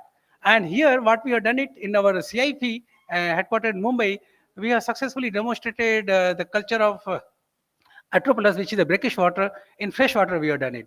We have also done like chanos in fresh water. तो ये इस तरीके के जो species diversification है बहुत important है और काफी कुछ किया जा सकता है, ताकि हम आने वाले समय में, चाहे वो एयर ब्रीथिंग फिशेस हों, चाहे वो सैलिनिटी टॉलरेंट फिशेस हों या टेम्परेचर टॉलरेंट फिशेस हों, उस पर काम किया जा सकता है। क्योंकि मेन चीज जो आपकी अगर देखेंगे, मान लीजिए आपका इनलैंड सलाइन एरिया है, वहाँ पे सीड्स अवेलेबिलिटी क्या है। मान लीजिए सीड्स आपका वहाँ पे आपका अवेलेबल है, मान लो रोहू, तो रोहू का हमें कितना सॉल्ट टॉलरेंस है वो देख सकते हैं, क्योंकि रोहू आपका मे बी 3 या 4 5 पीपीटी तक जाएगा, उसके बाद आप वो टॉलरेट नहीं कर पाएगा, तो आप कल्चर नहीं कर सकते। तो ये सारा जो चीज़ है, रिसर्च हमने काफ़ी कुछ किया भी है, हमारे दूसरे साइंटिस्ट ने, तो काफ़ी कुछ सक्सेस उनको मिली है। तो बहुत इसमें तरीके हैं, बहुत सारी अपॉर्चुनिटीज़ हैं स्पीशीज डाइवर्सिफिकेशन, जिसको हमें करना चाहिए और हम कर रहे हैं ऑलरेडी। और इसी तरीके से अगर हम बात करें, जैसे कि मैंने बताया इको फार्मिंग टेक्नोलॉजी, चाहे वो बायोफ्लॉक हो, एक्वापोनिक्स हो, फिश मिक्स टेक्नोलॉजी में नेक्स्ट स्लाइड में बताने जा रहा हूँ, चाहे वो fresh water integrated multi trophic aquaculture हो। आजकल हम बात कर रहे हैं माइक्रो एल्गे फेड एक्वाकल्चर की। जिस तरीके से प्रोटीन डिप्लीशन हो रहा है, प्रोटीन का जो सोर्सेस है कम होते जा रहे हैं, तो प्रोटीन जब कम हो रहा है तो हमारा क्या अल्टरनेटिव है, माइक्रो एल्गे। तो माइक्रो एल्गे फेड एक्वाकल्चर की भी हम बात कर सकते हैं। क्या माइक्रो एल्गे को एज अ फीड हम एज ए प्रोटीन के रूप में यूज कर सकते हैं? Answer is yes. उसमें भी काफी कुछ रिसर्च किया जा सकता है, बहुत है उसमें। इसी तरीके से न्यूट्रिशनल बायोटेक्नोलॉजी की बात करें, मैं ऑलरेडी आपको बता चुका हूँ, जैसे माइक्रो एल्गे हो गया, प्लांट बेस्ड हो गया, न्यूट्रास्यूटिकल हो गया, प्रोबायोटिक्स हो गया, प्रीबायोटिक्स हो गया, फीड इंग्रेडिएंट्स हो गए, बायोफोर्टिफिकेशन हो गए, इम्यूनोस्टिमुलेंट हो गए। ये मैं एक इंपॉर्टेंट चीज मैं बताना चाहता हूँ, इनपुट यूज एफिशिएंसी। हमने एक प्रोजेक्ट लिया है बिहार और झारखंड में। हमने ये प्रोजेक्ट इस कॉन्सेप्ट पे लिया है, the concept is input use efficiency. Input use efficiency means when the farmer they are doing aquaculture or culture based fisheries, lot of inputs are involved, for example seed, feed, fertilizer, chemicals, right? So they are making a lot of investment on that. So can we cut down the cost of those inputs? For example, मैं आपको example देना चाहता हूँ। हमारे सीफा भुवनेश्वर में हमारा institute है, उन्होंने कार फैक्ट्री डेवलप की है, पोर्टेबल कार फैक्ट्री। 1 लाख या 1.5 लाख रुपए के अंदर आती है, कई लोगों ने खरीदी है। वो हैचरी अगर ले ली जाए तो वहां पे किसान जो है खुद एक गांव में, मान लो एक गांव में पोर्टेबल हैचरी लगा दे और वहां पे जो कार सीड्स जो है प्रोड्यूस करना शुरू करे, तो उसको रोहू, कटला, मृगाल के सीड्स मिल जाएंगे। तो वहां से जो ट्रांसपोर्टेशन है, बाहर से इतना दूर से लाने की समस्या, मोर्टेलिटी जो होती है, तो वो सारी कम की जा सकती है अगर वो सीड्स अवेलेबिलिटी उस पर्टिकुलर विलेज में वहां पे एक हैचरी डेवलप कर दी जाए, खुद ही करें वो लोग इंडिजिनस। तो किसान क्या करेगा, वो सीड्स अपने लिए भी यूज करेगा और बेच भी सकता है। तो इस तरीके की चीजें जो हैं, जिसमें हम इनपुट कास्ट जो है बजाय बाहर से खरीदने के खुद ही बनाए सारी चीजें, जिसको हम बोलते हैं zero budget agriculture. Zero budget agriculture का कॉन्सेप्ट देखा जाए तो 100% पॉसिबल नहीं है, लेकिन काफी हद तक उसको सक्सेसफुल बनाया जा सकता है इनपुट यूज एफिशिएंसी के माध्यम से किया जा सकता है। जैसे फीड, हमने नंदुरबार में उनको फीड की समस्या हो रही थी, फीड चलो सीड्स हमने दिला दिया भाई आपको, गुजरात फिशरीज डिपार्टमेंट से, बाजू से हमने निकाल दिया, ओकाई डैम से दिलवा दिया हमने। अब फीड कहाँ से आए, तो हमने उनको फीड की टेक्नोलॉजी बताई कि फीड आप कैसे इंडिजिनसली बना सकते हैं, घर के जो मटेरियल बचे खुचे हैं उन्हीं से बनाइए आप। हमने उनको टेक्नोलॉजी बताई, उन्होंने बनाना शुरू किया, आज वो खुद ही बना रहे हैं। तो ये सारी जो चीजें हैं, उन्होंने काफी प्राइस जो इनपुट पे जो उनका जो कास्ट जो लग रहा था, काफी उनका जो है कम हुआ। क्योंकि किसान को जो नुकसान होता है वो यहाँ पे होता है कि जब वो इतना ज्यादा कास्ट उसमें इन्वेस्टमेंट कर जाता है इनपुट के ऊपर, और बाद में उसको उतना प्रॉफिट नहीं मिलता है, मार्केट नहीं मिल पाता है, तो बोलता है मुझे लॉस हो रहा है। तो यहाँ पे अगर इनपुट में ही अगर प्राइस खुद ही सब कुछ करने लगे, तो डेफिनेटली उसका प्रॉफिट मार्जिन बढ़ाया जा सकता है। इसी के बेस पे हमने एक प्रोजेक्ट लिया हुआ है बिहार और झारखंड में, इनपुट यूज एफिशिएंसी के ऊपर। दूसरी मैं बात करूंगा आपकी bio resource utilisation, circular economy की। अगर हम सर्कुलर इकोनॉमी की बात करें तो एक लीनियर इकोनॉमी है। लीनियर इकोनॉमी में अगर हम देखेंगे तो हम पहले क्या करते थे, raw materials, production, product, distribution, consumption, फेंक दीजिए जहां फेंकना है, एनवायरमेंट का जो होना है होने दीजिए, dispose waste in the environment. तो ये एक प्रकार की लीनियर इकोनॉमी थी पहले। लेकिन आजकल हम बात कर रहे हैं सर्कुलर बायो इकोनॉमी की। आप जो भी चीज कर रहे हैं रॉ मटेरियल है, अल्टीमेटली मैं एक चीज और कहना चाहता हूं, now no waste material is the waste material, it is the valuable source. I was in directorate of weed science research in Jabalpur, and we had a lot of research on aquatic and terrestrial weeds. तो वहां पे जब हमने काम किया तो मैं वहां पे हमेशा एक ही चीज उनको कहता था कि हम इस इंस्टीट्यूट का नाम चेंज करना चाहते थे, चेंज करना चाहिए। तो वो लोग मेरे ऊपर हंसते थे कि आप नाम क्यों चेंज करना चाहते हो। मैंने उनको यही कहता था, आप इसको वीड क्यों बोल रहे हो, पार्थेनियम को वीड क्यों बोल रहे हो, पार्थेनियम को आपको ऐसे इतने अच्छे बायोटिक कंपाउंड मिल सकते हैं, उसको आप वैल्यूएबल सोर्स मानिए। चलिए वीड है, मैं मानता हूँ, ऐसे बहुत सारे आपको दूसरे वीड मिलेंगे, जैसे कोलोना है या दूसरे हैं, बहुत सारे हैं। तो अरुंडोडोनेक्स है, तो उसमें से कुछ हम बायोटिक कंपाउंड निकाल सकते हैं ताकि वो एक वैल्यूएबल सोर्स हो सकता है। तो यहाँ पे हमें एक सर्कुलर इकोनॉमी की बात करनी चाहिए।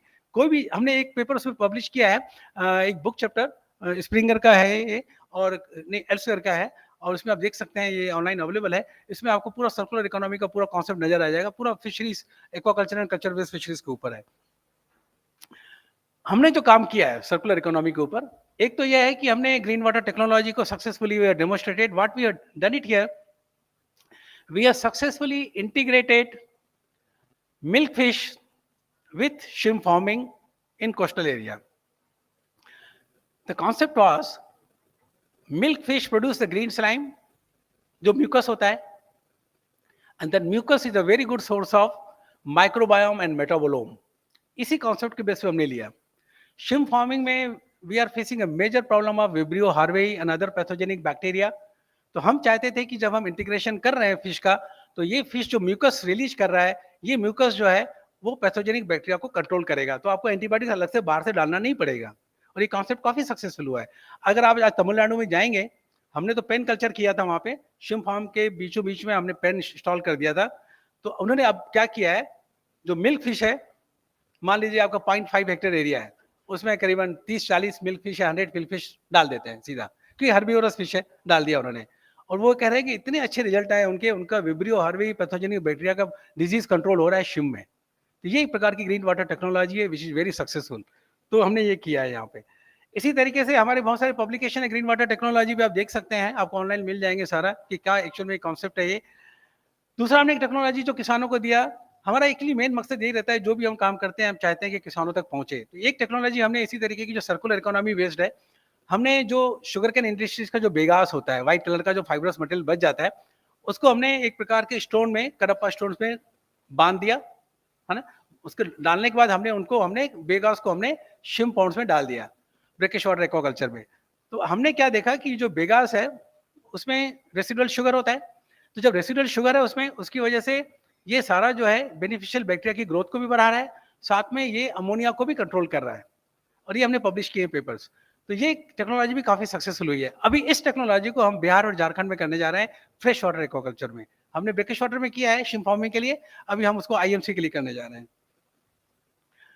ये में रियल पिक्चर है आपके नंदुरबार के। सबसे ऊपर में देखेंगे आप, टॉप में लेफ्ट साइड में आपका ये पॉन्ड है उनका, जो एबंडेंट पॉन्ड है, जो महाराष्ट्र गवर्नमेंट ने बना के दिया जब हम गए थे आज से करीबन 7-8 साल पहले वहां पे। उसके बाद हमने शीट लगा के दी उनको, डेमोन्स्ट्रेशन दिया। उसी तरीके से बाकी हमारी देखा देखी में बाकी जगह उन्होंने कई जगह शीट लगाया, एचडीपी शीट लाइनिंग किया।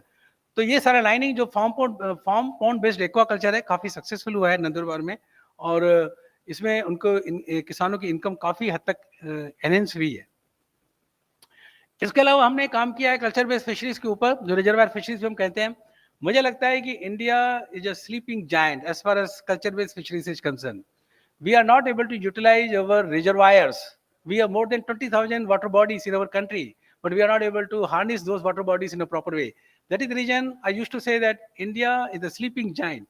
And ये बात सही भी है, बहुत पोटेंशियल है। अगर आप देखेंगे यहाँ पे, देखिए करीबन 20,000 वाटर बॉडीज हैं हमारे कंट्री में, लेकिन महाराष्ट्र में देखिए कितनी बहुत सारी वाटर बॉडीज हैं। जब मैं वाटर बॉडीज की बात कर रहा हूँ, तो water bodies they are different types. Small reservoir which is less than 1,000 hectare, medium reservoir which is 1,000 to 5,000 hectare, large reservoir which is 5,000 to 10,000 hectare. तो ये जो वाटर बॉडीज हैं, स्मॉल रिजर्वायर क्या है, जो लेस देन 1,000 है, आप that is amenable to control, आप उसको कंट्रोल कर सकते हैं।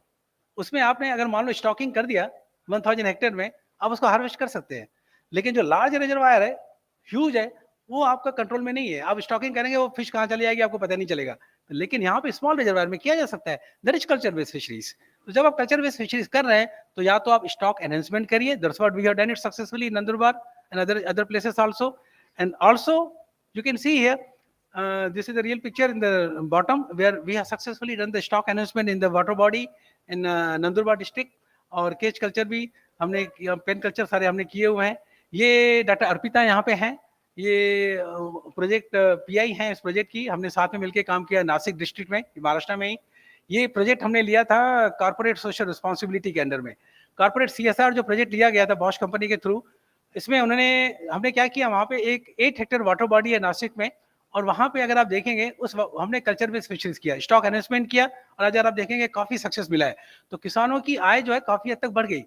बस हमने उनको बता दिया टेक्नोलॉजी, आपको भाई ये करना है, ये आपके जो सीड्स हैं यहाँ से लाने हैं, फीड आपको इतना डालना है, कल्चर बेस्ड फिशरीज करना है, आगे चल के अगर देखेंगे हो सका तो केज कल्चर करेंगे अगर फ्यूचर में पॉसिबल है तो, लेकिन अभी तो हमने स्टॉक इन्वेस्टमेंट किया था और काफी सक्सेस हुआ है क्योंकि हमने उनको ट्रेनिंग दिया and under the guidance of doctor Arpita. ये बहुत अच्छा सक्सेस हुआ प्रोजेक्ट हम लोगों का। ये हमारा नंदुरबार में देखेंगे, हमने वहाँ पे कितने सारे फील्ड विजिट किए, एक्सपोजर विजिट किए, किसानों के साथ मिल करके हम लोग जाते थे वहाँ पे और उनको क्या field crop, horticulture crop, life stock, poultry and fisheries सारा हमने उनको बताया ट्रेनिंग कि करना क्या है। और आज अगर आप जाके देखेंगे उनको, आप किसान यही कहेंगे कि भाई हाँ, फिशरीज ने हमारी इनकम डबल कर दी, एक्वाकल्चर ने, आईएमसी ने हमारी इनकम डबल कर दी, फार्म पॉन्ड बेस्ड एक्वाकल्चर ने। और ये बात सही भी है। आप देखिए इतना प्रॉफिट आपको मिलेगा कहाँ, किसमें मिलेगा प्रॉफिट आपको? यही आपको एक्वाकल्चर में मिलेगा। सबसे ज्यादा प्रॉफिट इसी में ही है। उनको जब इस बात की रियलाइजेशन हुआ और आज वो इससे खुश है कि जो उन्होंने इंटीग्रेशन किया फिशरीज का, काफी सक्सेसफुल हुआ है। यहाँ पे देखेंगे हमने बकायदा उनको जहां जहां पे हमको एमपी के भी राहुरी लेके गए, डीओजेआर पुणे लेके गए, हमने उनको एक बारामती के पास में एक उनका इंस्टीट्यूट है एनिमल का, तो वहां पे हम जो डेयरी में जो डिजीज आती हैं उसके बारे में हम उनको, गोट्री में जो शेरी पालन हम मराठी में बोलते हैं, तो ये सारी जो चीजें हमको ट्रेनिंग दिया कि भाई आपको करना कैसे है, सारी ट्रेनिंग लेने के बाद उन्होंने किया। तो ये सब करने के बाद आज वहाँ पे पोल्ट्री, गोट्री सारी चीजें वो लोग कर रहे हैं। ये सारा आप देख सकते हैं मराठी में है, सारे पब्लिकेशन न्यूज़पेपर में काफी हाईलाइट हुआ था कि ये काफी सक्सेसफुल हुई है टेक्नोलॉजी। और हमें ये टेक्नोलॉजी जो डॉक्टर हिना गावित हैं जो एमपी हैं वहाँ की, उन्होंने पार्लियामेंट में भी कहा है, ये यूट्यूब में अवेलेबल है ऑनलाइन, आप उन्होंने आईसीआर को बहुत अप्रिशिएट किया है कि ये काम बहुत अच्छा हुआ है वहाँ पे करके। दूसरा इसके अलावा अब हम जब नंदुरबार में काम किए, अब मैं जैसे यहाँ सीआईपी मुंबई में आया ट्रांसफर पे, तो पिछले 5 साल से मैं यहाँ पे हूँ। तो डॉक्टर ओझा साहब बैठे हैं और डॉक्टर अर्पिता भी हैं, तो मिलके हम लोगों ने पालघर डिस्ट्रिक्ट में काफी काम किया। फिर हमने पालघर को हमने शुरू किया कुछ ट्रेनिंग देना वहाँ पे, तो ये काम हमारे वहाँ पे कंटिन्यू हो रहे हैं पालघर में। मैं बस यही कहना चाहता हूँ कि नॉलेज पावर जो है इसको हमें इग्नोर नहीं करना चाहिए। इसलिए इग्नोर नहीं करना चाहिए क्योंकि अगर हम फार्मर की बात करें, उसको बहुत नॉलेज है, उसको बस थोड़ा सा प्रॉपर वे में ट्रेनिंग देना है कि आपको करना क्या है। फॉर एग्जांपल बायोफ्लॉक कर रहे हैं, यूट्यूब देख के कर रहे हैं, फिर लाखों में नुकसान हो रहा है। उनको प्रॉपर एक छोटी सी ट्रेनिंग दे दी जाए ना, तो मैं आपको बता रहा हूँ बायोफ्लॉक टेक्नोलॉजी इतनी सक्सेसफुल हो सकती है। उसमें थोड़ी सी बस केमिस्ट्री और माइक्रोबायोलॉजी अप्लाई करनी है, वो हम उनको बता सकते हैं करना क्या है। और हमने उसमें काफी काम किया और हमें पता लग गया है कि वहाँ पे गलती किसान कहाँ पे क्या कर रहा है। काफी कुछ चीजें और है, हम आगे उसको बाद में उसको करेंगे और आगे और ज्यादा बहुत रिसर्च करना है उसके ऊपर हमें। तो मैं यही कहना चाहता हूँ कि आपका जो ये इनोवेशन मॉडल है, ये इनोवेशन एक लोगों को लगता है कि बहुत ही लीनियर प्रोसेस है। हम कोई भी चीज बनाते हैं, सोचते हैं, डेवलप कर दिया और किसान को दे दिया। The technology has been commercialized and it has been disseminated to the farmers. But after 1 year or so, maybe after 2 years, the technology was vanished from the market. Technology है ही नहीं मार्केट में, किसान उसको यूज ही नहीं कर रहा है। क्यों ऐसा क्यों हो रहा है? वो इसलिए हो रहा है कि हम लोगों के मन में यही बैठा है, जो ग्लोबल मिथ है कि innovation is a linear process. It's not a linear process. दूसरे स्लाइड में आपको बताने जा रहा हूँ। इसके पहले मैं आपको ये बताना चाहूंगा कि आज से करीबन 2600 years back Chanakya advice Chandragupta Maurya अर्थ करिचय विद्या, संस्कृत में है, that means create wealth from the knowledge, कि आपको जो नॉलेज है उससे आप वेल्थ कैसे क्रिएट कर सकते हैं, धन की प्राप्ति कैसे कर सकते हैं। ये किया जा सकता है। कैसे किया जा सकता है? आपको यहाँ पे हमारी जो देवी है सरस्वती की भी पूजा करनी पड़ेगी और जो लक्ष्मी है उसकी भी पूजा करनी पड़ेगी। जब दोनों देवियों की पूजा करेंगे तभी हमारा कुछ हो पाएगा। क्योंकि जब हम बेसिक रिसर्च की बात करते हैं तो बेसिक रिसर्च से आपको कोई पैसा नहीं आने वाला है। तो बेसिक रिसर्च में मानता हूं कि हमारी जो देवी है गॉडेस सरस्वती हैं, और अगर हम लक्ष्मी की बात करते हैं तो हमारा जो टेक्नोलॉजी है, जैसे हम कमर्शलाइजेशन की बात करते हैं या डिसमिनेशन की बात करते हैं, जिससे हमें लक्ष्मी आ सकती है, पैसे प्राप्त हो सकते हैं, तो हमें लक्ष्मी की भी पूजा करनी पड़ेगी। तो जब दोनों देवियों की पूजा होगी तभी मुझे लगता है बेसिक रिसर्च और अप्लाइड रिसर्च दोनों मिला के कंबाइन करेंगे, तभी फार्मर्स को कुछ मिल पाएगा। और ये टेक्नोलॉजी जो भी हम डेवलप करते हैं, ये मैं कहना चाहूंगा, ये शायद एक स्लाइड मिसिंग है यहाँ पे, मैं दोबारा बता देता हूँ आपको, सर्कुलर वे में करना है। आपको सबसे पहले जो टेक्नोलॉजी है इमेज करनी है, इमेजिंग करना है कि क्या टेक्नोलॉजी है, फिर उसको इनक्यूबेट करना है, इनक्यूबेट करने के बाद डेवलप करना है, डेवलप करने के बाद उसको कमर्शलाइज करना है या डिसेमिनेट करना है। बस लोग वहीं तक भूल जाते हैं, उसके आगे करते नहीं है। टेक्नोलॉजी दे दिया, आप भी अपने घर, हम भी अपने घर, लेकिन लास्ट जो है सस्टेनेबिलिटी। कोई भी टेक्नोलॉजी अगर कोई कहे कि मैंने 100% परफेक्ट टेक्नोलॉजी बनाई है, वो बिल्कुल झूठ बोल रहा है। कोई टेक्नोलॉजी 100% परफेक्ट नहीं होती है। आपको उस टेक्नोलॉजी को फर्दर रिफाइनमेंट करना है, हमेशा करना है, तब जाके वो टेक्नोलॉजी आपकी सस्टेनेबल रहेगी मार्केट में। तो मैं यही कहना चाहूँगा कि इसमें अगर आप देखेंगे, वन हेल्थ की मैं बात करूँगा दोबारा एक बार फिर से, बहुत ज़रूरी है। दूसरा मैं बात करूँगा इनपुट यूज एफिशिएंसी की।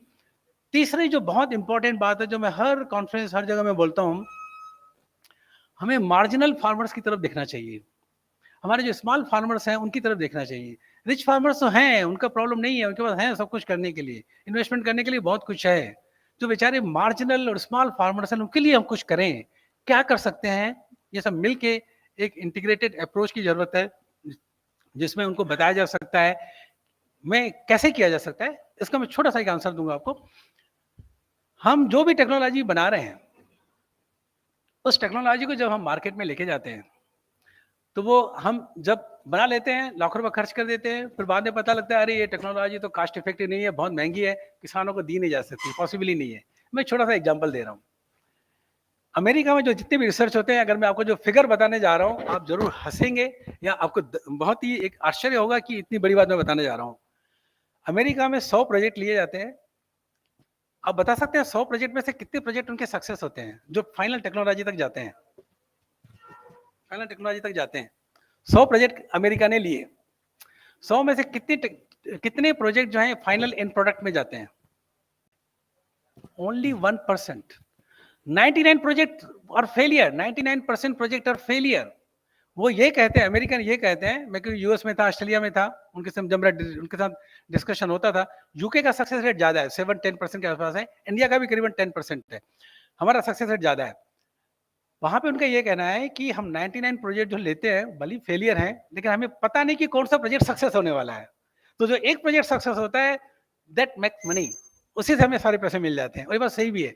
तो यहाँ पे जो भी हम काम कर रहे हैं, हमें यही देखना है कि हम जो प्रोजेक्ट काम हमें जो है, ये भी देखना है कि हम मार्जिनल और स्मॉल फार्मर्स के लिए क्या कर सकते हैं। छोटा कोई प्रोजेक्ट जिसमें छोटी टेक्नोलॉजी, जो कि कास्ट, जैसे हमने बेगास टेक्नोलॉजी का बताया, ग्रीन वाटर टेक्नोलॉजी का बताया, ये कि that can easily be adopted by the farmer. इसमें कोई ज्यादा है नहीं इंटरवेंशन, राइट, कोई ज्यादा खर्चा इसमें है नहीं। इस तरह की टेक्नोलॉजी में काम करना है। एक मैं एग्जांपल आखिरी में एक और लेना चाहूंगा। अमेरिका में एक रिसर्च हुआ, बताना बहुत जरूरी है, टॉयलेट सीट कवर के ऊपर। उन्होंने एक बहुत बड़ा प्रोजेक्ट लिया कि हम एक टॉयलेट सीट कवर बनाते हैं और उसको हम लोग बहुत अच्छा है, क्योंकि एयरपोर्ट पे ये सारी चीजें जो है बहुत गंदगी होती है, तो हम कुछ इस तरीके का करें, सीट कवर बनाएंगे ताकि वो हम उसको अच्छा मतलब हाइजीनिक मेंटेन कर सकते हैं और बहुत बढ़िया हो पाएगा। जब वो टेक्नोलॉजी बनी, वो एक टॉयलेट सीट कवर जब उन्होंने देखा, तो उनका करीबन $2 से $3 में बिकने लगा। मतलब इतनी कॉस्ट पड़ी उनको, सब काट पीट के। आपका $3 का टॉयलेट सीट कवर कौन खरीदेगा? Technology miserably failed. ठीक है ना? तो ये मैं एक छोटा सा एग्जांपल दे रहा हूं कि यहाँ पे हमें कुछ इस तरीके से सोचना है, जो भी हम काम कर रहे हैं वो हमें ये देखना है कि वो कॉस्ट इफेक्टिव है कि नहीं। शुरू में ही उसका आप देख लीजिए, आपका विजन ऐसा होना चाहिए कि हम शुरू में देख लें कि ये टेक्नोलॉजी हमें आगे चल के कॉस्ट इफेक्टिव है कि नहीं, फार्मर्स तक पहुंचेगी कि नहीं, ये सारी चीजें जो है हमें करना है। तो मैं आखिरी में अंत में यही कहना चाहूंगा इन्हीं शब्दों के साथ कि हमें कुछ करें स्मॉल फार्मर्स के लिए, मार्जिनल फार्मर्स के लिए, उनको बहुत सख्त जरूरत है। क्योंकि मैंने 7-8 साल मैंने काम किया, करीबन नंदुरबार में काम किया, पालघर में भी किया मैंने। वहाँ पे मैं तमिलनाडु में था, तो मैं नागापट्टनम कडलूर एरिया जाता था, किसानों की हालत देखता था मैं वहाँ पे, तो दुख होता था बहुत। मुझे कुछ करने की इच्छा होती थी, हमने किया और बहुत कुछ किया हम लोगों ने उनके। तो हमारी एक रिस्पॉन्सिबिलिटी है, हर इंसान की रिस्पॉन्सिबिलिटी है। हम जहाँ यहाँ सब लोग बैठे हुए हैं, अब हम बात कर रहे हैं कॉर्पोरेट सोशल रिस्पॉन्सिबिलिटी की, चलो ठीक है, सीएसआर की रिस्पॉन्सिबिलिटी तो है, हमारी इंडिविजुअल रिस्पॉन्सिबिलिटी भी तो है, हम भी तो कुछ करें उनके लिए। तो इन्हीं शब्दों के साथ मैं आपको फिर से धन्यवाद देना चाहता हूँ for giving me an opportunity for delivering my resource lecture. Thanks a lot. If any query, I will be very happy to answer it. I can take few questions if you want.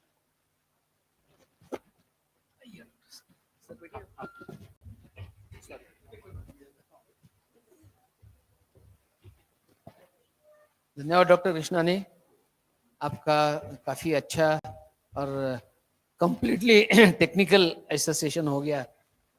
और लोगों से, श्रोताओं से प्रार्थना है कि सिर्फ 2 प्रश्न पूछेंगे, क्योंकि अपने आगे और 2 वक्ता है और दोनों वक्तों को योग्य तो समय देना जरूरी है। Any question?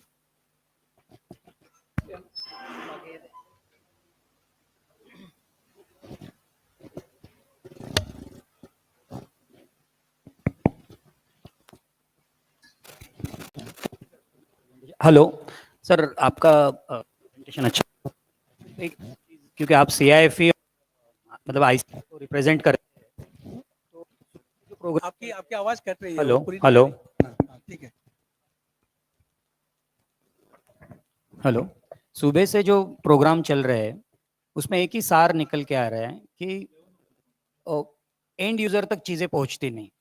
ओके, तो क्या ICAR being a research institute, आप CIFE है, क्या कोई ऐसी चीज या ऐसा कोई डिपार्टमेंट बनाया जा सकता है, जैसे NECC बना, नेशनल एग कॉरपोरेशन, और उन्होंने हमें बचपन से एक चीज सिखाई, संडे हो या मंडे रोज खाओ अंडे, तो हम अंडे खाने लग गए, because it is been penetrated in the mind of the consumers कि अंडा संडे हो या मंडे रोज खाना चाहिए। तो can there be a chances, since you have mention, आखिर में आपने बताया कि टेक्नोलॉजी की इनोवेशन होगी, फिर उसकी इंक्यूबेशन होगा, फिर उसका commercialisation and then sustainability will happen. तो इज देयर एनी चांसेस कि ICAR ऐसा कुछ सोचे कि हम ये फिश और प्रोटीन के बारे में लोगों तक बोले, और उसी जरिए लोगों तक पहली बात ये पहुंचे कि मच्छी खाना जरूरी है, फिश खाना जरूरी है, और फिर then probably all these schemes can reaches to the masses, and fish का भी वो तरीका हो जो आज पोल्ट्री में हो रहा है या अंडे खाने का जो चीज फैल रहा है। तो इस पे अगर कुछ प्रकाश डालेंगे तो मेरे ख्याल से बहुत अच्छा बिल्कुल, चीज sure। होगा। Thank you. आपने बहुत अच्छा सवाल पूछा है और उसके लिए बहुत धन्यवाद आपका। मैं ये कहना चाहूँगा कि हमारे CIP में हमारे जो मैंडेट है, एक तो टीचिंग है, दूसरा रिसर्च है, तीसरा एक्सटेंशन है। टीचिंग में हमारा बहुत कुछ है, वहाँ पे रिसर्च भी, एक्सटेंशन भी है। तो चूंकि टीचिंग कर रहे हैं तो रिसर्च भी हम साथ में करते हैं, हमारे स्टूडेंट है जो रिसर्च भी करते हैं, तो काफ़ी अच्छी टेक्नोलॉजी हमारी डेवलप हो जाती है। तो उसमें हमने, हमारा जो CIP का मैंडेट एक और है जो है ट्रेनिंग का। हम ट्रेनिंग बहुत देते हैं किसानों को, बहुत ट्रेनिंग देते हैं। अगर आप देखेंगे आज किसानों को जो फ्रेश वाटर पर्ल कल्चर किया है, उनसे बात करिए, वो आपको बताएंगे उन्होंने ट्रेनिंग CIP से लिया है, हमारे यहाँ से लिया है। उनसे आप बात करेंगे कि दूसरी जो टेक्नोलॉजी हम उनको दी हुई है, तो आपको बताएंगे हम CIP से ली हुई है। तो हमने ट्रेनिंग देके उन किसानों को हमने बहुत सारी टेक्नोलॉजी दी है, जैसे बायोफ्लॉक हो गया, एक्वापोनिक्स की टेक्नोलॉजी हमने किसानों को दी हुई है। एक्वापोनिक्स दिया है, बायोफ्लॉक दिया हुआ है। इस तरह की ऑर्नामेंटल का डॉक्टर परमिता यहाँ पे बैठी है, उन्होंने काफ़ी अच्छा काम किया है ऑर्नामेंटल फिशरीज के ऊपर, वो कुछ बता सकती हैं। पीछे बैठी है, वो आपको बताएंगे, वो बहुत अच्छा काम किया उन्होंने। तो हमारे जो इंस्टीट्यूट में जितने साइंटिस्ट हैं, हमारे एक्सटेंशन साइंटिस्ट जैसे डॉक्टर अर्पिता है, उन्होंने काफ़ी अच्छा टेक्नोलॉजी डिसमिनेशन पे काफ़ी काम किया है।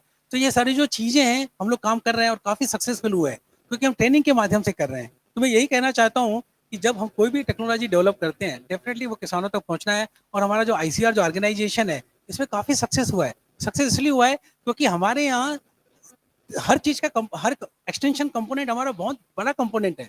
हमारे 113 इंस्टीट्यूट है पूरे देश में, 113 में जाएंगे, आपको हर डिवीजन, हर इंस्टीट्यूट में एक एक्सटेंशन डिवीजन मिल जाएगा आपको वहाँ पे। तो एक्सटेंशन डिवीजन जो है KVK के माध्यम से वो टेक्नोलॉजी जो है हम लोग किसानों तक पहुँचाते हैं, और काफ़ी हम लोग इस समय सक्सेसफुल हुए हैं। ये आपने बहुत अच्छा सवाल पूछा, क्योंकि बहुत ज़रूरी है जो भी टेक्नोलॉजी हम करते हैं वो जरूर किसानों तक पहुँचना चाहिए किसी न किसी रूप में, और हम लोग काफ़ी इसमें सक्सेसफुल हुए हैं और करना भी चाहिए। दूसरी बात मैं ये कहना चाहता हूँ कि इसके अलावा एक कॉर्पोरेट सोशल रिस्पॉन्सिबिलिटी है CSR, उसके माध्यम से भी हमें कुछ करना चाहिए। जैसे मैंने पहले बताया, हम अगर हर चीज़ ये सोचने लगे कि भाई गवर्नमेंट सब कुछ करे, हमारी कोई रिस्पॉन्सिबिलिटी नहीं है, तो वो गलत है। अब मेरे से एग्री करेंगे, हमारी इंडिविजुअल की भी रिस्पॉन्सिबिलिटी है, हम भी कुछ करें। अगर मैं एक एग्जांपल दे रहा हूँ, आप मान लीजिए हमारे पास आए, हमने आपको ट्रेनिंग दी, आप अपने गांव में गए, आप अपने शहर में गए, अब आपकी रिस्पॉन्सिबिलिटी है उस हमारी टेक्नोलॉजी को दूसरों को बताइए आप, ये आपकी रिस्पॉन्सिबिलिटी बनती है, क्योंकि वो किसान हमारे यहाँ इतनी दूर से नहीं आ पाएगा, तो आप उनको बता सकते हैं। तो ये सारी चीज़ें हैं जिसको आप अच्छी तरीके से भली मानती है उसको कर सकते हैं। मुझे लगता है ये एक अच्छा है और आगे चल के और अच्छा उसमें हो सकता है। बहुत बहुत धन्यवाद। Excuse sir, thanks for the knowledge first of all. Sir मैं एक फिश फार्मर हूँ, मैं क्रैप फार्मिंग करता हूँ, मगर अपने इधर हमको एक प्रॉब्लम आता है कि अपना गवर्नमेंट जगह ही अलर्ट करता नहीं फार्मिंग के लिए, तो उसके बारे में आप क्या कहना चाहेंगे? लैंड लैंड अलर्ट नहीं करते, परमिशन नहीं देते। जो ऑलरेडी हम लोग फिशिंग करते थे, मैरीटाइम बोर्ड हमको परमिशन देता था। ये तो आपका पॉलिसी इशू है, मैं इसमें ज्यादा कह नहीं सकता, लेकिन मैं एक चीज नहीं, आपको बताना मगर चाहता हूँ। मैं आपको एक चीज बताना चाहता हूँ। देखिए, मैं छत्तीसगढ़ से हूँ, मैं मध्य प्रदेश, ओरिजिनली तो मध्य प्रदेश में आता है। वहाँ पे मध्य प्रदेश छत्तीसगढ़ गवर्नमेंट जो है, एग्जाम्पल दे रहा हूँ, वो किसानों को सब्सिडी दे रही है बहुत ज़्यादा, आप फिशरीज करिए। आप विश्वास नहीं करेंगे, हो सकता है आफ्टर रिटायरमेंट, मैं खुद इंटीग्रेटेड फार्मिंग करने वाला हूँ छत्तीसगढ़ में, मुझे इसका पोटेंशियल पता है इंटीग्रेटेड फार्मिंग का, और मैं करूँगा बहुत रिटायरमेंट के बाद। तो ये सारी जो चीज़ें हैं बहुत सक्सेसफुल है। मैं आपको ये कहना चाहता हूँ कि रही बात लैंड की, मैं उस पर आता हूँ। मैं वहाँ पे क्या है, ये कहा जाता है कि अगर आपका लैंड है तो हम आपको सब्सिडी दे रहे थे, और सब्सिडी भी इतनी जबरदस्त सब्सिडी दे रहे हैं वो लोग कि जैसे आपको पॉन्ड बनवाना है उसके लिए आपको पैसा दे रहे हैं, सीड स्टॉक करना है मछली का वो भी आपके लिए दे रहे हैं, फीड के लिए दे रहे हैं। तो आपका 60 से 70% तो गवर्नमेंट दे रही है आपको, और क्या चाहिए आपको? क्यों लैंड की जरूरत है? अगर आपकी खुद की लैंड है तो बहुत बड़ी, जैसे नंदुरबार में हमारा क्यों सक्सेसफुल हुआ, उनके पास खुद के पूरा था वहाँ पे, और महाराष्ट्र गवर्नमेंट ने ऑलरेडी उनको पॉन्ड बना के दे दिए थे, लेकिन वो उसको यूज नहीं कर पा रहे थे। हमने जाके उनको बताया आप शीट लगाइए, वो सब इसी वजह से हम सक्सेसफुल हुए। तो लैंड होना मेरे ख्याल से जरूरी है। ये पॉलिसी इशू है, इसमें मैं ज्यादा बोल नहीं पाऊंगा आपको, ये आपको स्टेट गवर्नमेंट डिपार्टमेंट ही ज्यादा अच्छी तरीके से आंसर कर पाएंगे। या थैंक यू सर। सर एक just extension of this question कि जैसे अभी काफी इससे पहले भी जो स्पीकर्स थे उन्होंने भी कहा कि ये सब पॉलिसी इश्यूज है, एंड जैसे महाराष्ट्र का 720 जो हमारा किलोमीटर जो है वो पूरा कोस्टल लाइन है, तो ये कोस्टल सारे फार्मर्स की ये प्रॉब्लम काफी ज्यादा है। तो क्या एनएफडीबी इसके लिए इनिशिएटिव खुद नहीं ले सकती बीइंग अ गवर्नमेंट बॉडी? मैं आपको ये कहना चाहता हूँ कि आप कोस्टल बेल्ट को ये मत मानिए कि हमारे लिए नेगेटिव है, ये आपके लिए बून है, वरदान है। कोस्टल एरिया है तो वरदान है आपके लिए, क्योंकि यहाँ पे आप शिम फार्मिंग कर सकते हैं, और शिम फार्मिंग आपको पता है 500 rupees 600 rupees per KG dollars में कमा रहे हैं लोग, पूरा एक्सपोर्ट कर रहे हैं। तो ये तमिलनाडु जाइए, तमिलनाडु में, आंध्र प्रदेश में जाके देखिए जो शिम फार्म, गुजरात में जाइए, गुजरात में जो शिम फार्मिंग कर रहे हैं कोस्टल एरिया की वजह से काफी सक्सेसफुल हुए हैं। महाराष्ट्र में अगर उसको प्रॉपर वे में और अच्छी तरीके से करेंगे, मैं आपको दावे के साथ कह सकता हूँ कि ये जो कोस्टल एरिया है इसको आप बून वरदान मानिए, इसमें शिम फार्मिंग अच्छी तरीके से की जा सकती है। अगर वो एरिया अगर आप देखेंगे साइट सिलेक्शन वगैरह जो है आपका उस तरीके से ठीक है कि नहीं है, तो वो आपको देखना पड़ेगा। बस वही मैं कहना चाहता हूँ। सर सिर्फ यही है कि स्टेट गवर्नमेंट इसमें ठीक से इनिशिएटिव नहीं लेती है, या ये एकदम लीस्ट प्रायोरिटी Yes, सब्जेक्ट होता है? आप एक तो काम क्या कर NFDB can take as a intermediator between farmer and state मैं गवर्नमेंट? आपका क्वेश्चन समझ गया अच्छी तरीके से। इसमें एक और अथॉरिटी बीच में आती है, वो है कोस्टल एक्वाकल्चर अथॉरिटी। ये चेन्नई बेस्ड है, ये ऑल ओवर इंडिया के लिए। तो आप उनसे भी कांटेक्ट कर सकते हैं, क्योंकि वही अप्रूवल देते हैं हैचरी के लिए, एस्टेब्लिशमेंट के लिए। आपका जो भी है कोस्टल एक्वाकल्चर से रिलेटेड जो भी आप काम करना चाहते हैं, आपका अप्रूवल जो है सीए देती है, कोस्टल एक्वाकल्चर अथॉरिटी। उनसे कांटेक्ट करिए, आपको सारी जो पॉलिसीज हैं, बाकी जो चीजें हैं, सब वो आपको बता देंगे डेफिनेटली आपको। लेकिन ये मैं कहना चाहूंगा कि एनएफडीबी से आप बात करके देखिए, उनके जो मैंडेट में आता है, मैं अच्छी तरीके से जानता हूँ, जैसे ये नाबार्ड हो गए, एनएफडीबी हो गए, बहुत अच्छी सोच है, बहुत अच्छी विजन है इनकी, और बहुत अच्छा काम कर रहे हैं। My compliments to them. उनका बस यही है कि आपको उसको कैसे यूज करना है आपको आना चाहिए। आपको मैं एग्जांपल दे रहा हूँ, जैसे डॉक्टर ओझा ने बताया अभी पिछले उसमें कि भाई मैं लोन लूं तो किसके लिए लूं, मुझे पता ही नहीं है, ठीक है ना। तो ये चीजें जो गैप है उनके और आपके बीच का, उसको ब्रिज करना बहुत जरूरी है। जिस दिन आपने इस गैप को, आप खुद जाइए ना, उनके मिलिए, नाबार्ड के पास जाइए, आप जाइए एनएफडीबी के पास, आपको बताएंगे कि उनको करना क्या है, तो सारे आइडियाज आपको देंगे। और मुझे सभी Thank you so श्रोताओं much. को एक रिक्वेस्ट है कि हमारे पास समय और 2 वक्ता बात करनी है और समय कम है, इसलिए जो भी कुछ प्रश्न होंगे वो सेशन पूरा होने के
आणि त्याच्यामुळे ह्या ॲक्वाकल्चरला महत्त्व आलं. पाण्यामध्ये पैदा